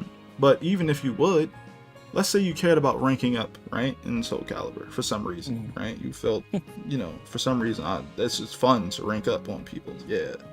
Cool. Well, because there's such a least amount of people, a little bit of people playing the game, you're either going to find someone who's way above you or way below you. They're never going to be on the same level as you. And the game... Of the powers, because that's how Grand Blue is right now. And it punishes you for it, Andre. Yeah. If you lose to someone... if you lose to someone that's lower than you, you lose a bunch of points. A bunch. If you win against somebody that's higher ranked than you, you don't gain much of anything. You actually almost, like, it's weird. It's like the game is like, how'd you beat that person? How? They're S rank. How'd you beat them? That's impossible. You cheated. Here's 50 points. Huh? But if you fight someone on your level and you beat them, like, they're, even if they're closer to your level, like if I'm fighting someone, I'm D3, like I'm D3 and you're D2, I can gain like 200 or around 200 points. But if someone's fighting me and they're less than me and they beat me, even though they don't gain that many points, I lose a lot of points because I lost them. It's like, who's getting the points? Where did my points go? Why did I lose? You shouldn't have lost. It's just weird. It's this weird thing. I feel like, you know, if you fight someone who's stronger than you and you win, you should get a lot of freaking points. It should be a big deal. Instead of it being like, oh, it was a fluke. Because this is basically saying that the system is set up for you to fight people on equal footing.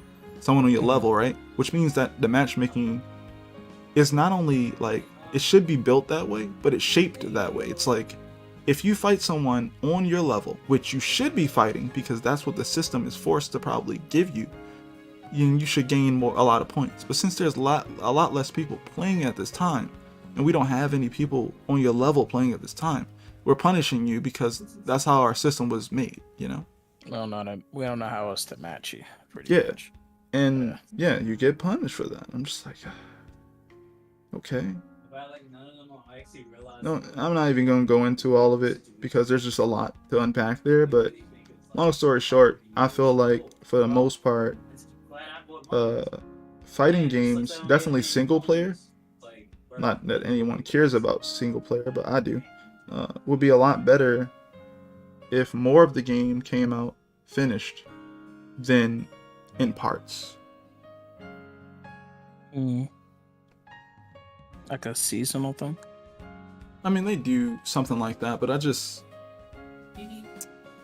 I want them to drop. I think I just want them to stop nickel and diming people so much. Just give me the whole price. Like, I'm serious. Like, yeah, no, I get you. Like you want me to pay 200 for the game? I'll do it. Why? I play fighting games. I don't know that many people who play fighting games that are just like, unless they're playing Fightcade, right? Where they're just jumping around to all these different fighting games that they love. When a new fighting game drops, and you know you don't want to just be casual, you want to actually enjoy that game, like you love this game. People who want to be competitive with that game, just drop it at 200. Don't drop it at 60. Drop it at 200. Go ahead. Drop it at 200. I'll buy it. I will buy Soul Calibur 7 for $200. Listen, I'm serious. FGC players are also broke as shit. So even though you get it for 200, niggas ain't got that kind of money. How about this? Drop it for free, and then have it where as though you can unlock everything for 200. I'll buy it. I'm serious. No, I know you are. Put it out for free. Then you don't have to worry about a player base. You'll have it. You won't have to worry about a player base. You make it free. Have it where as though, you know how people, when DOA dropped their free joint, it was like core fighters, right? They would have certain people in there that would stay free. I think it was like 4 people. And they would have a 5th slot that was a rotating thing. So if you didn't want to play the other 4 characters, there was 1 slot or something like that that would rotate in and out every week or something, right? Something like that, every day, every week, whatever it was, right? You get to try out other players. And if you like that player, you could just unlock them. I would do something like that. Same thing with like, what's the name? Name of this game? Killer Instinct. Killer Instinct had it whereas though, if you bought enough of the characters, if you hit a certain mark, you would just unlock the game. You would just get everything. So if you spent like $20 on the game or something like that, it would just unlock everything or something like that, you know. Do something like that. Give people an option.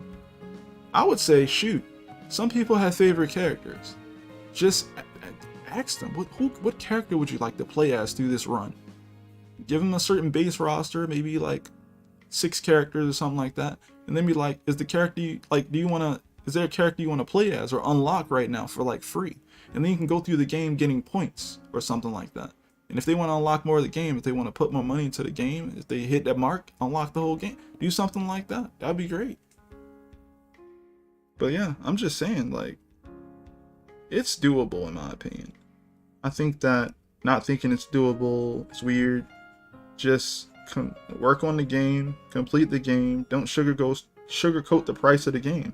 If it costs a lot of money to work on the game, we eventually spend like $200 or more on the game, right? Through seasonal passes, through DLC, right? You're gonna have to buy the season passes, right? Because that's like internet and that's new content. So I feel that if you just dropped it at 200 or just made it free and had people unlock things, you have a better, healthier player base, and I don't know, you'd have more money too at the start. Yeah, true. Just think about it. You over here trying to $60 game. Guarantee sales, you know. So. Oh, you mean they have to? I mean, for a fighting game, absolutely. You know. So and they have to keep it interesting. They got to keep wanting people to come back. Like, just think about how Dragon Ball Z Fighters has survived for so long. Yeah. I mean, not just off of the name, but just, you know, continuously having DLC, continuously updating the game the way that they did. Yeah. And I think Dragon Ball Z Fighters is one of the first fighting games that I've seen that have just updated constantly, had season pack after season pack after season pack. And they haven't did like a different version, right? There was no Dragon Ball Z Fighters Ultra Plus something or another, right? It's just literally just season passes, like continuously. Like, and I mean that's because people were supporting the game. So yeah, I feel like the reason why that worked is obvious. One, ArcSys knows what they're doing. They made something that the fans of Dragon Ball were proud to say that they were about to play. Number two, it took the slot of Marvel. People wanted something like Marvel, but Marvel was at on some Infinite stuff and it wasn't doing well. And they was like, word, we're dropping Dragon Ball. And people couldn't believe it, how good it was and how easy it was to jump in, auto combos and everything. The hype was crazy. They had yipes on the freaking mic. You can't, in my opinion, do better than the yipes when it comes to hyping up a video game with commentary. Tasty Steve is dope though. I was just about to say. I was just like, Tasty Steve is dope though, but Yipes got the sayings, bro.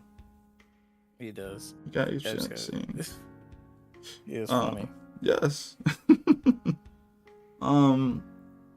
Yeah, and you got Dragon Ball to work with. Once you get in on the Dragon Ball like fans, right? Like you got the characters.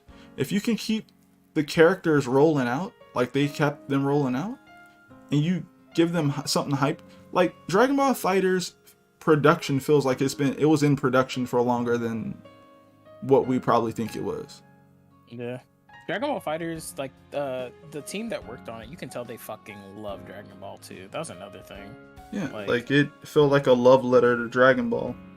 Like it wasn't just that fighting game. It was like, yo, we could do this thing and we could do that. They were just throwing everything at the wall and then they only picked the cool stuff. They just put it in the character. I think that's freaking cool to just think about like that. But yeah, look, Soul Calibur though, right? Oh god. They can do it. They can do it. I don't know. It feels like they don't think they can do it. No, it's a weird thing to say, but like, I don't know. The way they use Soul Calibur sometimes, I feel like they did a great job with 6. Don't get me wrong. I actually think it was wonderful. They did a great job with 6. There were certain things I didn't like about 6 though. And the number one thing I don't like about 6 is I don't think I should have to pay for a character that already exists in a franchise anymore. I think that's kind of ridiculous, right? Like, paying for a character to like be that was already previously in different Wasn't 6 like a reboot though? I don't care, Andre. How's it going, Lucia? Or Lucia? Lucia? I'll go with that. Lucia. How's it going? Yeah, like Tira, right? Tira was in 3. She appeared in 3. DLC in 6. Yeah. Really? Setsuko was DLC in 6. True, yeah. Like, it's like no one's gonna pay for Zaslamel. They just think again. They just gave us Zaslamel. I'm like, yo, it's Tyrese Gibson, bro. We would have paid for him. It's just I just like no one wants. I don't want to pay for them like they're a new character. Oh, Cassandra, it's like I get it. You rework the character. Cassandra's baffling if they were yes DLC. Yes, weird. Like, yes, yes, bro. This stuff happened. They rework Wong, and you know what's funny? Wong feels like a completely different character, so I could understand that. But at the same time, it's still Wong.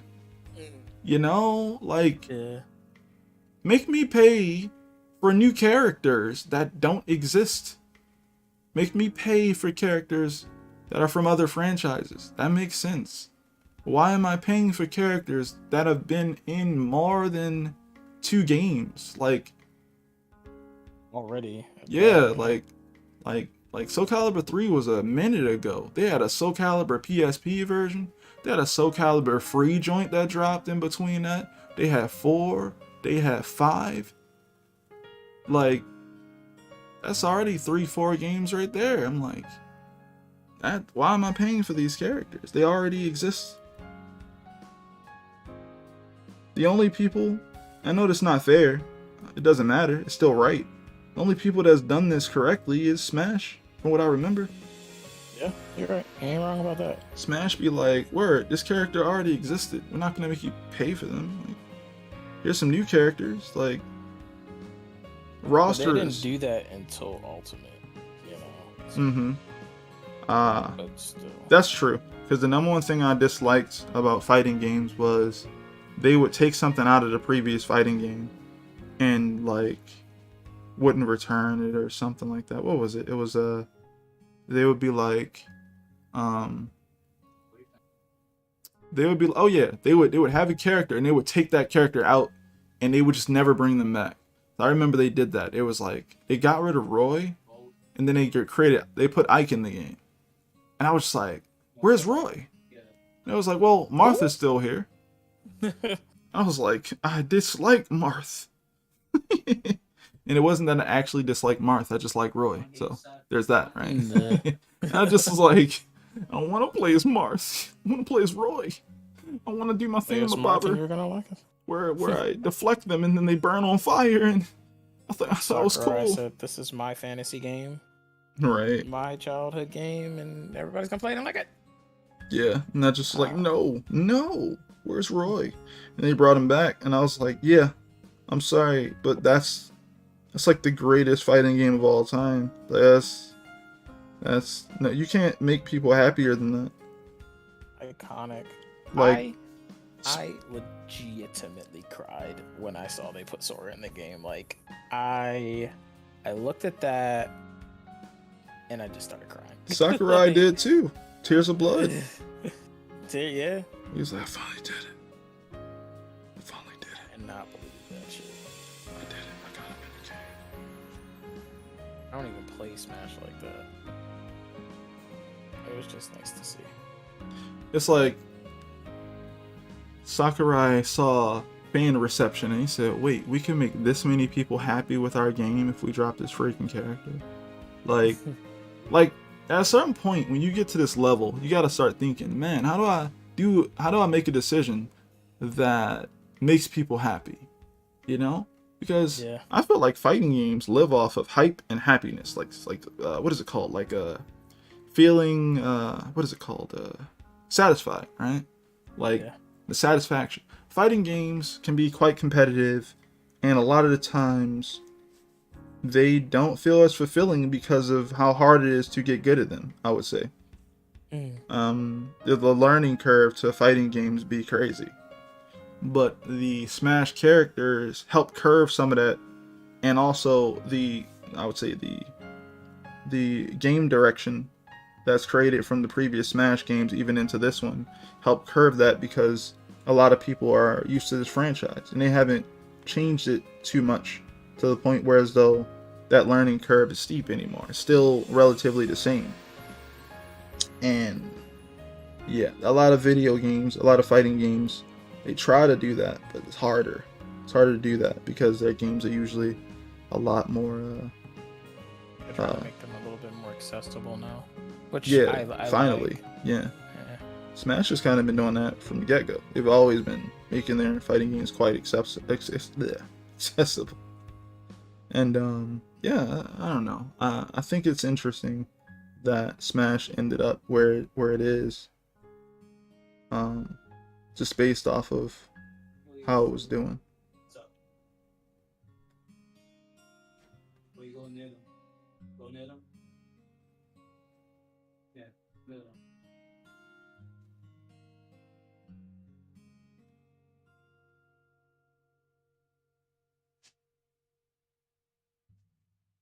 I want to.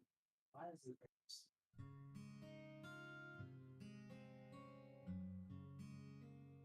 No, it's almost 10:44. Like, a couple more. 1 minute to dry. What do you want to figure now? How's the art going? Oh, great.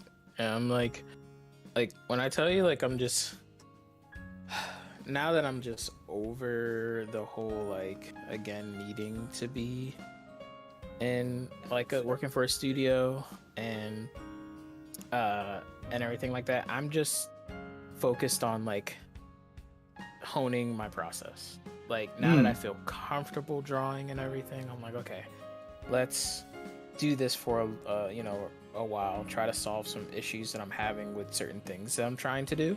Yeah. And just taking it one step at a time. That's why I'm starting to stream more, because I just feel more comfortable showing the process. Yeah. And just having fun with it. So, for sure, just enjoying myself at this point. That's great, man. Like, definitely want to do comics. It's just, I think the perspective thing is like getting to me. Not getting to me, but I'm really trying to find a way to do it where it works for me. Mm-hmm. And everything. So hopefully we can figure that out soon. I think I like in my head I'm like, okay, this works, but I need to actually like execute it. We'll go from there. We'll see. Understandable. I got the book. I put it in chat. The space drawing joint. Space drawing? The Super Annie. Oh, word, nice. Really good book. Like, it's so another life-changing book for me. As it explains things in such a simple things that you already know, right? But more of like in a simplistic way. And they're like, the way he explains it in the book, I'm just like, okay, this matches up with literally everything I've read in every other perspective book. It's just the way you explain it is just, you drive it home. You're like, okay, I'm here to do this, and then I'm gonna show you how to do it. It's great. Very to the point, and that's what I love about it. What's up, Vert? How you doing, man?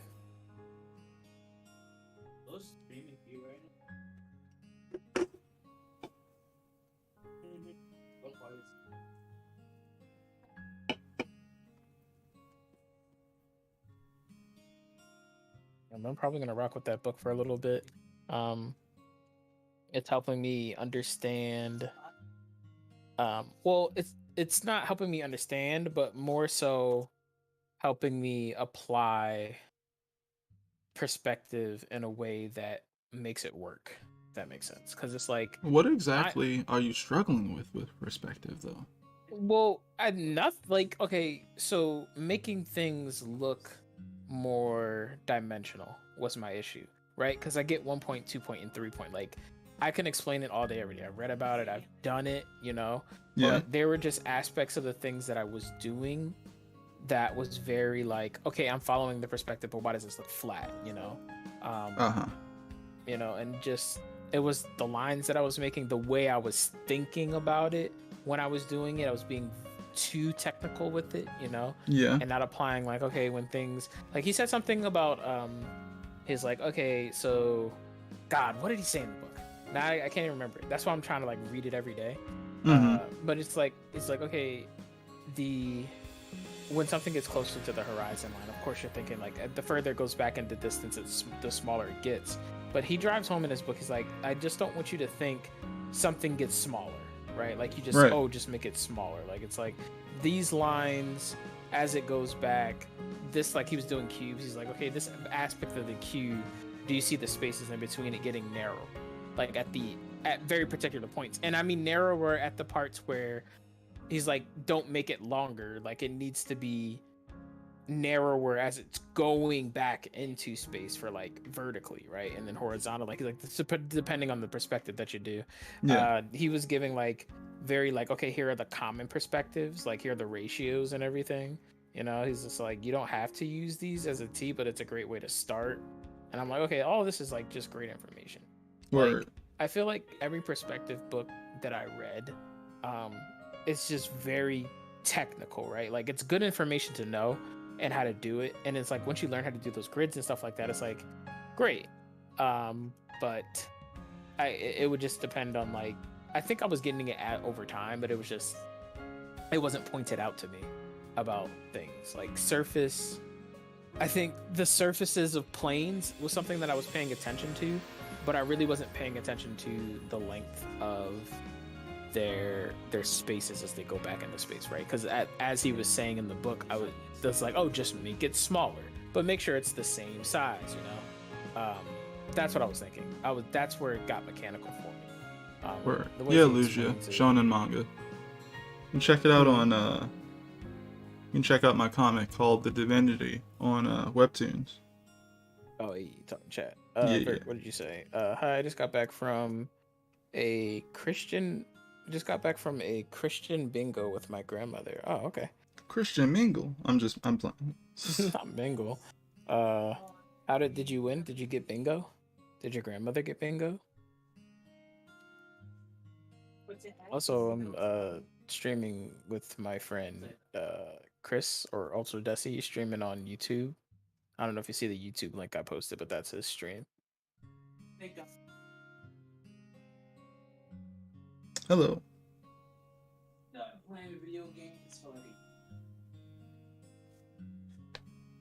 It's weird.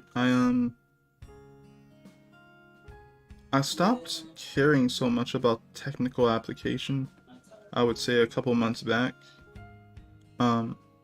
because I was just getting really into my storyteller bag, I would say, and I stopped caring about how something was done.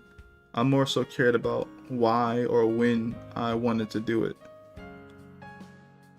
So, you're talking to me in chat? You. Oh, okay, I'm sorry. And I was just like, oh, hey, it's a shonen action fantasy with some type of sci-fi, but I haven't gone into that too hard right now. But you can check it out on webtoons. Read it. Hell yeah. But yeah, so I was just like, it's not about like what I'm doing, it's about why I'm doing it. So from that standpoint, I stopped thinking about just the technical application of it, because you know what I realized? You can do that for forever. Yeah. It'll never stop. You'll always find some way to apply yourself technically to a thing.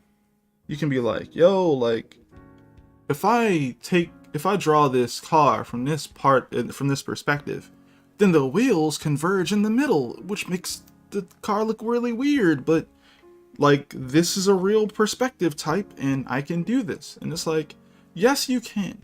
But why? Why would you want to do that?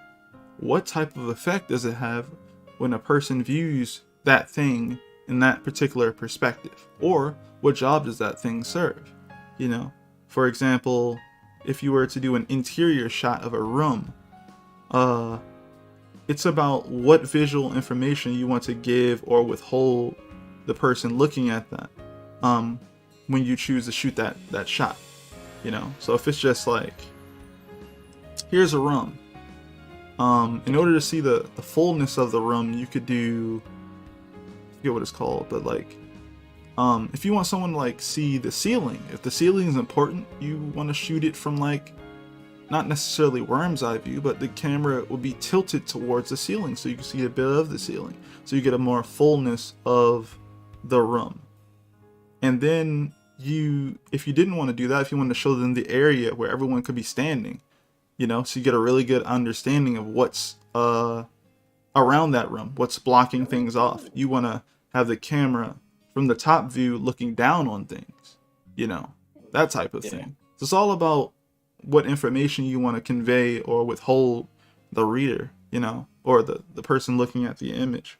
So I can't say I'm great at like perspective per se, but I know more so what I'm going for, and that's when I'll go harder on the perspective stuff. Like I'll be like, okay, I need to do this. This is what I'm going for. All right, I'm gonna do this. And sometimes I just play around with drawing cubes and throwing a perspective grid or something like that, and seeing how shapes fit in those spaces and how they work. But yeah, I'm not that great at it either, but I try. Sure. I really want you to feel like you're not only in the world, but you know, like I think I'm I don't know if I'm a pretty decent writer. If someone, I haven't put my stuff out there, but I think as far as like visualizing things, I can visualize. Like I have a very vivid imagination or memory. Like I can imagine like a room if I've been there before or an area that I wanted. It's just translating that into a way where it's in my mind, you know. Yeah. What it looks like in my mind is just the hard part, and I think I'm accepting the fact that maybe I'm not at the skill level where I can do that exactly, but I can get to it close enough, right? And then the more I do it, the more I can get to that aspect of it. But the whole point of trying to improve.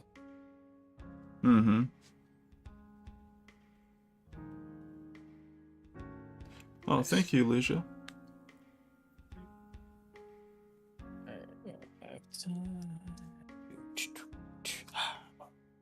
Alright, I'm glad I was able to do some type of pencils today. So I officially like sketch it, do like little small sketches. Damn, I officially doing the LaShawn Thomas. I did little small sketches. But I don't blow it up. Like I edit it as much as I feel like in Clip Studio to put more clarity.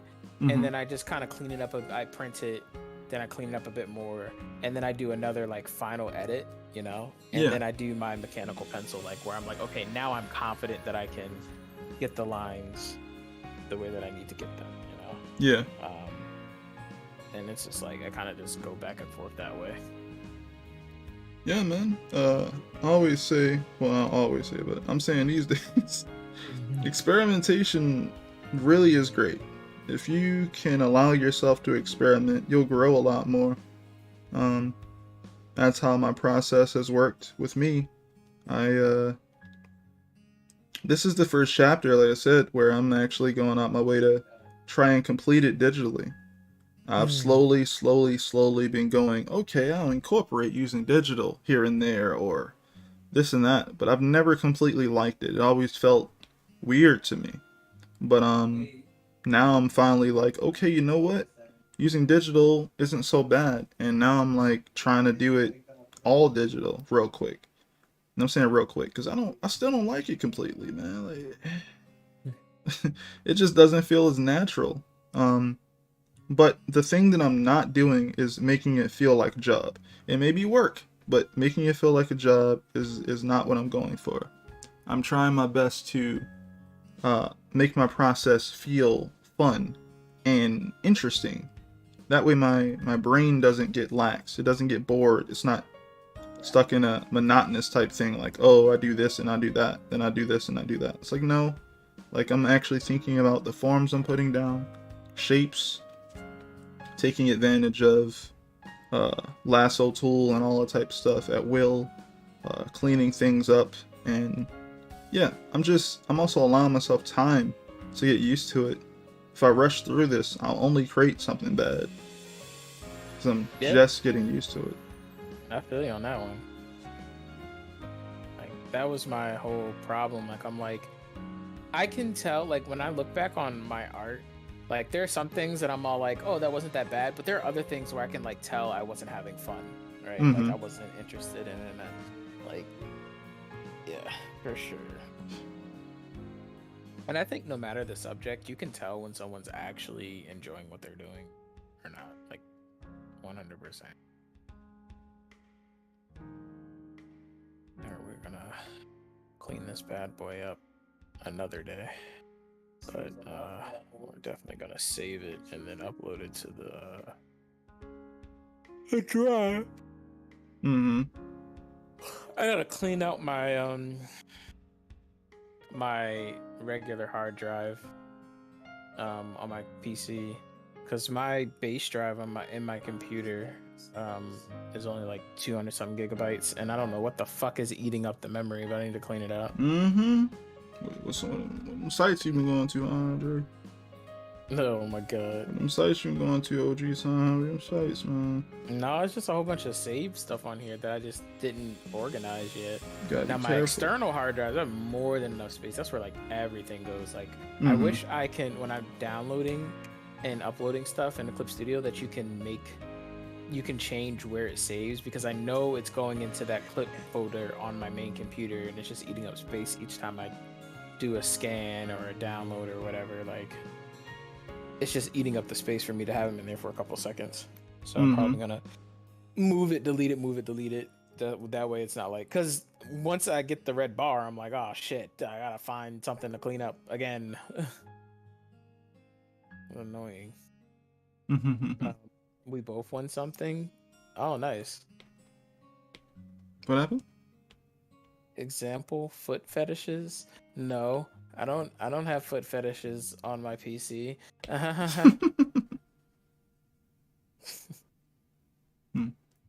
Just keep drawing and you will see the difference between you or your last drawing and now.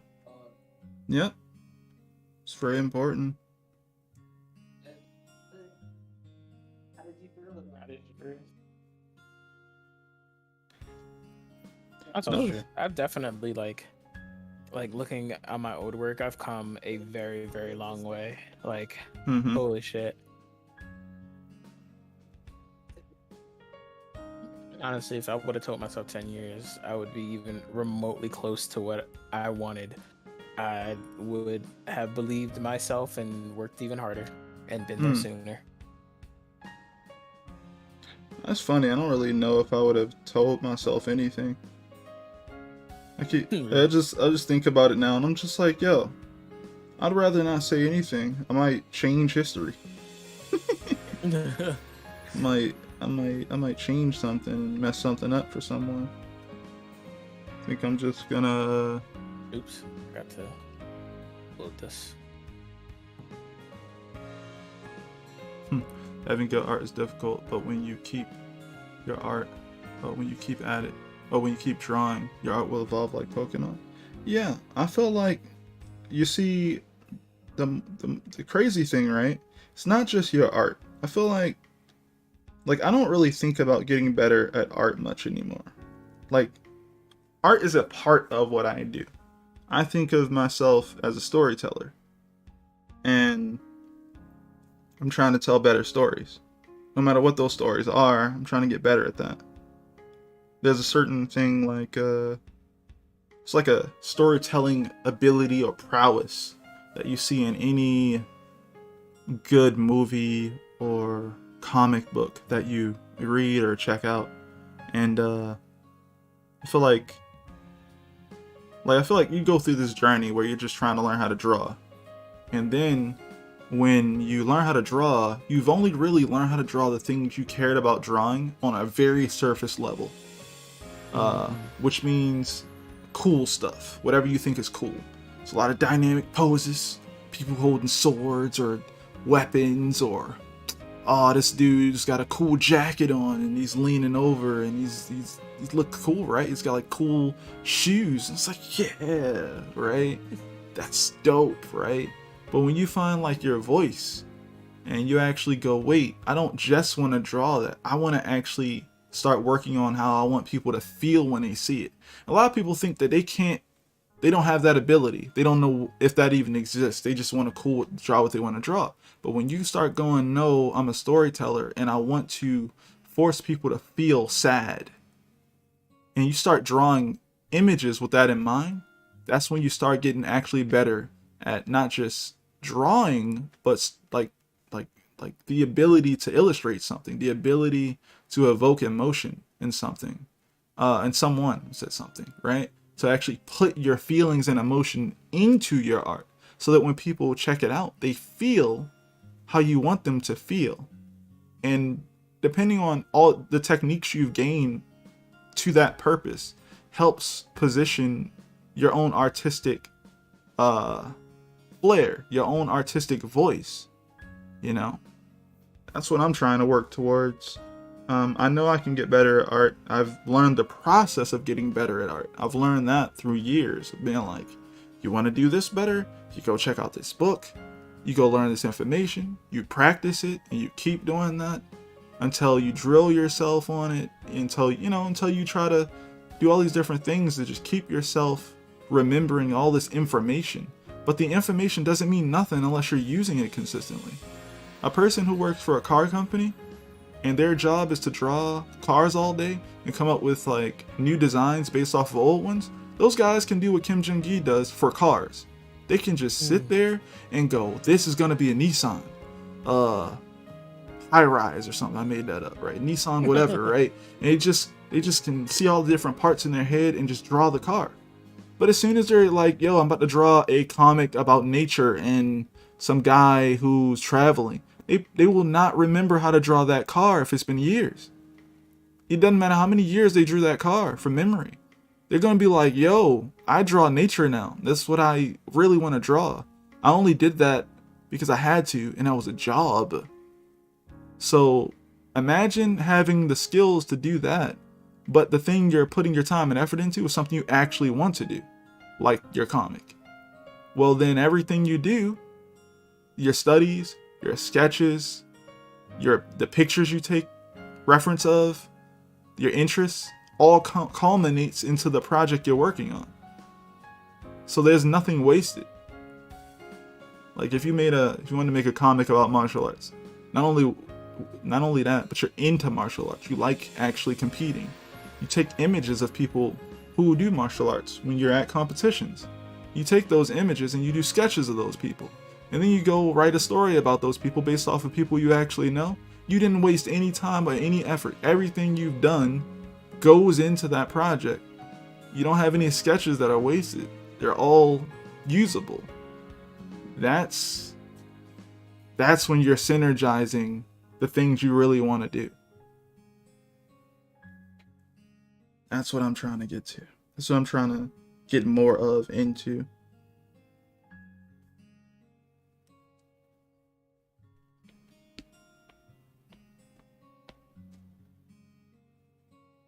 Better speak on it, brother. Yeah. So I would just say people, try to get good at, what you want to, but just know, if you want to actually do, like, if you want to have your own artistic voice and actually do something at a more optimal level, what you have to do is figure out what that is first. And then when you figure out what that is, you have to run towards it. You gotta actually go, what do I need to do to obtain that? To be able to consistently hit that. You have to kind of become obsessed with it in some type of way. Like, I want to tell this story. So everything I do, not everything, right?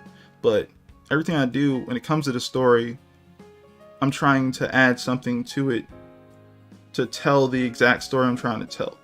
I'm thinking about the emotions I want you to have as a reader. I'm thinking about the dialogue. I'm thinking about a lot of it. I'm looking over it and rechecking it and rechecking it. Is this line up? Is that right? Is that right? You don't have to do that, but that's just how I am about it. You have to find your own way to be into your process to get out of it what you want to get out of it, right? It's like a person working on a recipe of something, and they're just consistently checking. Is this enough sugar? Is this enough time that this thing needs to be in? Is this enough salt? Whatever it is, right? Until they make it and they go, okay, I made the thing, but does it elicit the feelings and emotions I want someone to have when they taste it? It's like, this is good, but this could be better if I add a little bit of this, add a little bit of that. Maybe I left it in too long. You're consistently adjusting your process to get the result you're trying to get. But you have to know the result you're trying to get. Because sometimes it's just, I want to do a thing. And then you finally do it and go, wow, that's what it was like doing that. Like your first comic, your first story, your first whatever. And then you go, how can I make that better? And that's when you go, oh, start cutting out the fat. Like, wait, I don't need that. Wait, what if I did this? Okay.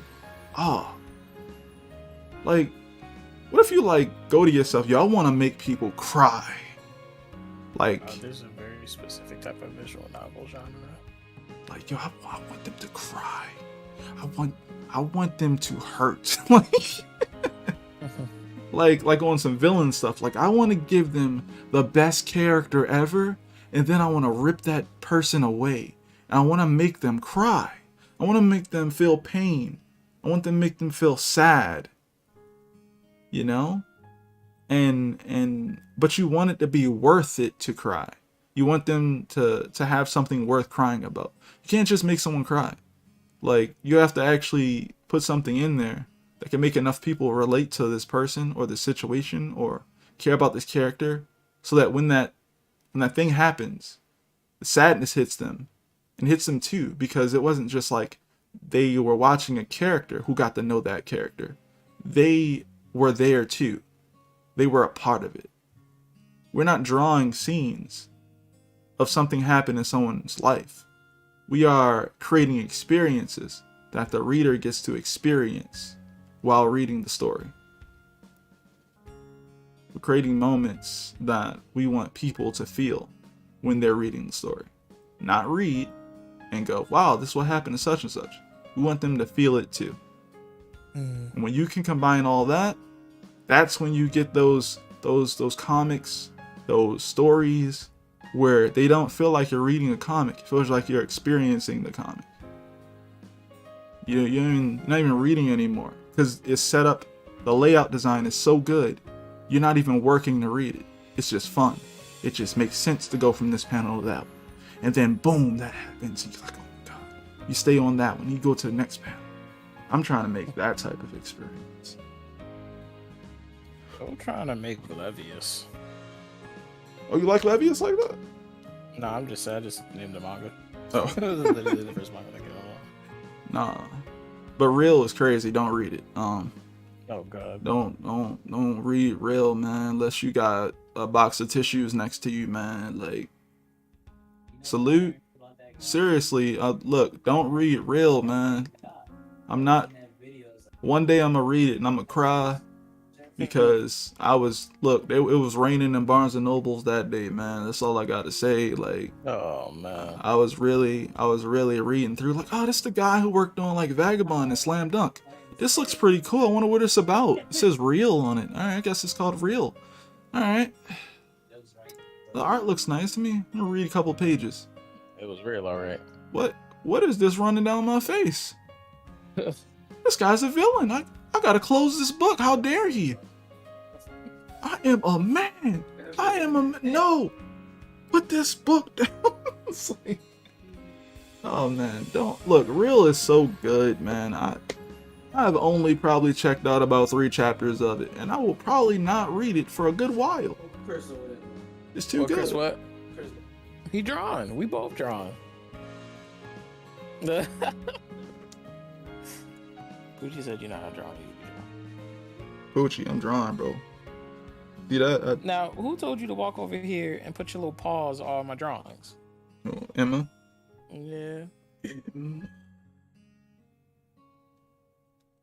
I've been personally I've been rereading over and over and over again. I've been reading Boy Meets Maria.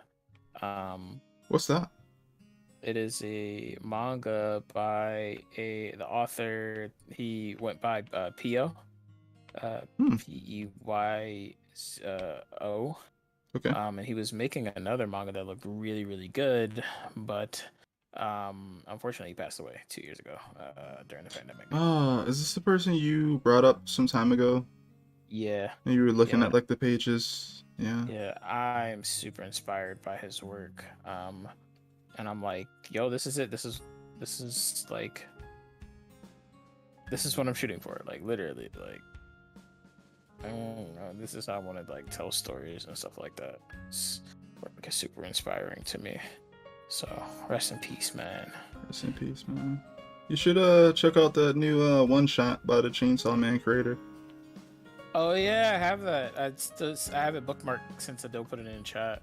You should check out that one and the previous one they dropped, but this one is huge. Oh yeah, it's like 200 pages, right? Yeah. I haven't been like, I want to read it because I know it's probably really good. But one of the things I saw like, I'll wait is I saw an ad for it from Jump, and they were like, check out the new one shot by the creator of Chainsaw Man.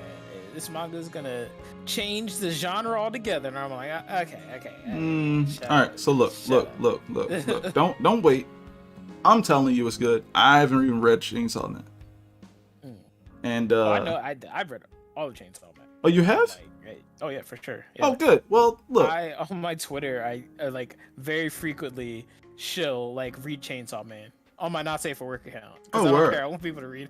Like, word. Please. Look. Read it, because I'm not. Look, only thing I knew about them was Fire Punch, and I haven't like completed Fire Punch, but I knew about Fire Punch before like everybody knew about Fire Punch. That was cool. But I read their previous one shot and this one, and both of them, I would say they're hype in a way that, like, for me, they're hype because it's like seeing someone approach comics the way, definitely the new one, right? I read the previous one shot, and the previous one shot is good storytelling wise and everything, blah blah blah. This one is good for a different reason, which is why I want people to read this one, because this one, I can understand why they're saying that, honestly. When you read this one, you could understand that, but I don't think it's going to do what they're saying it's going to do, because it's just not, it's not different enough. It's still a comic. It still reads like a comic. There's just a twist. But that twist is great, which is why I want you to read it. Like you should read it, for real. I'm going to take some time this weekend to just binge it. Word. It's not hard. It flows very freaking well. But yeah, I'm actually about to get out of here. So thanks so much, everyone who came to chat. I appreciate you guys. Make sure to subscribe to the channel if you like the content and the comics. And if you would like to also check out my comic, The Divinity, be sure to check it out on webtoons. It's free to read. I'm probably about 200 pages in, so there's a decent amount of content up there, and I will be back on Friday at 9 p.m. Eastern Standard Time. Be sure to know that after this week, I will be going with streaming one time a week on Fridays. That is what I've chosen. Fridays will be the day where I stream from then on, and I'll also be going on break in May because I have too much to work on in May. My birthday's in May. My son's birthday is in May. Mother's Day is in May. My mom's birthday is in May. Do you understand? Oh my god. May is just, it's crazy. Like, I'm gonna just take a little break on May. In May, man. May is a very busy time. But yeah, I love all you guys. I appreciate the support, and I'll see you guys in the next one. Peace, everyone. Bye. And with that being said, my chat, I'm about to get the hell out of here too. I actually meant to stream like super earlier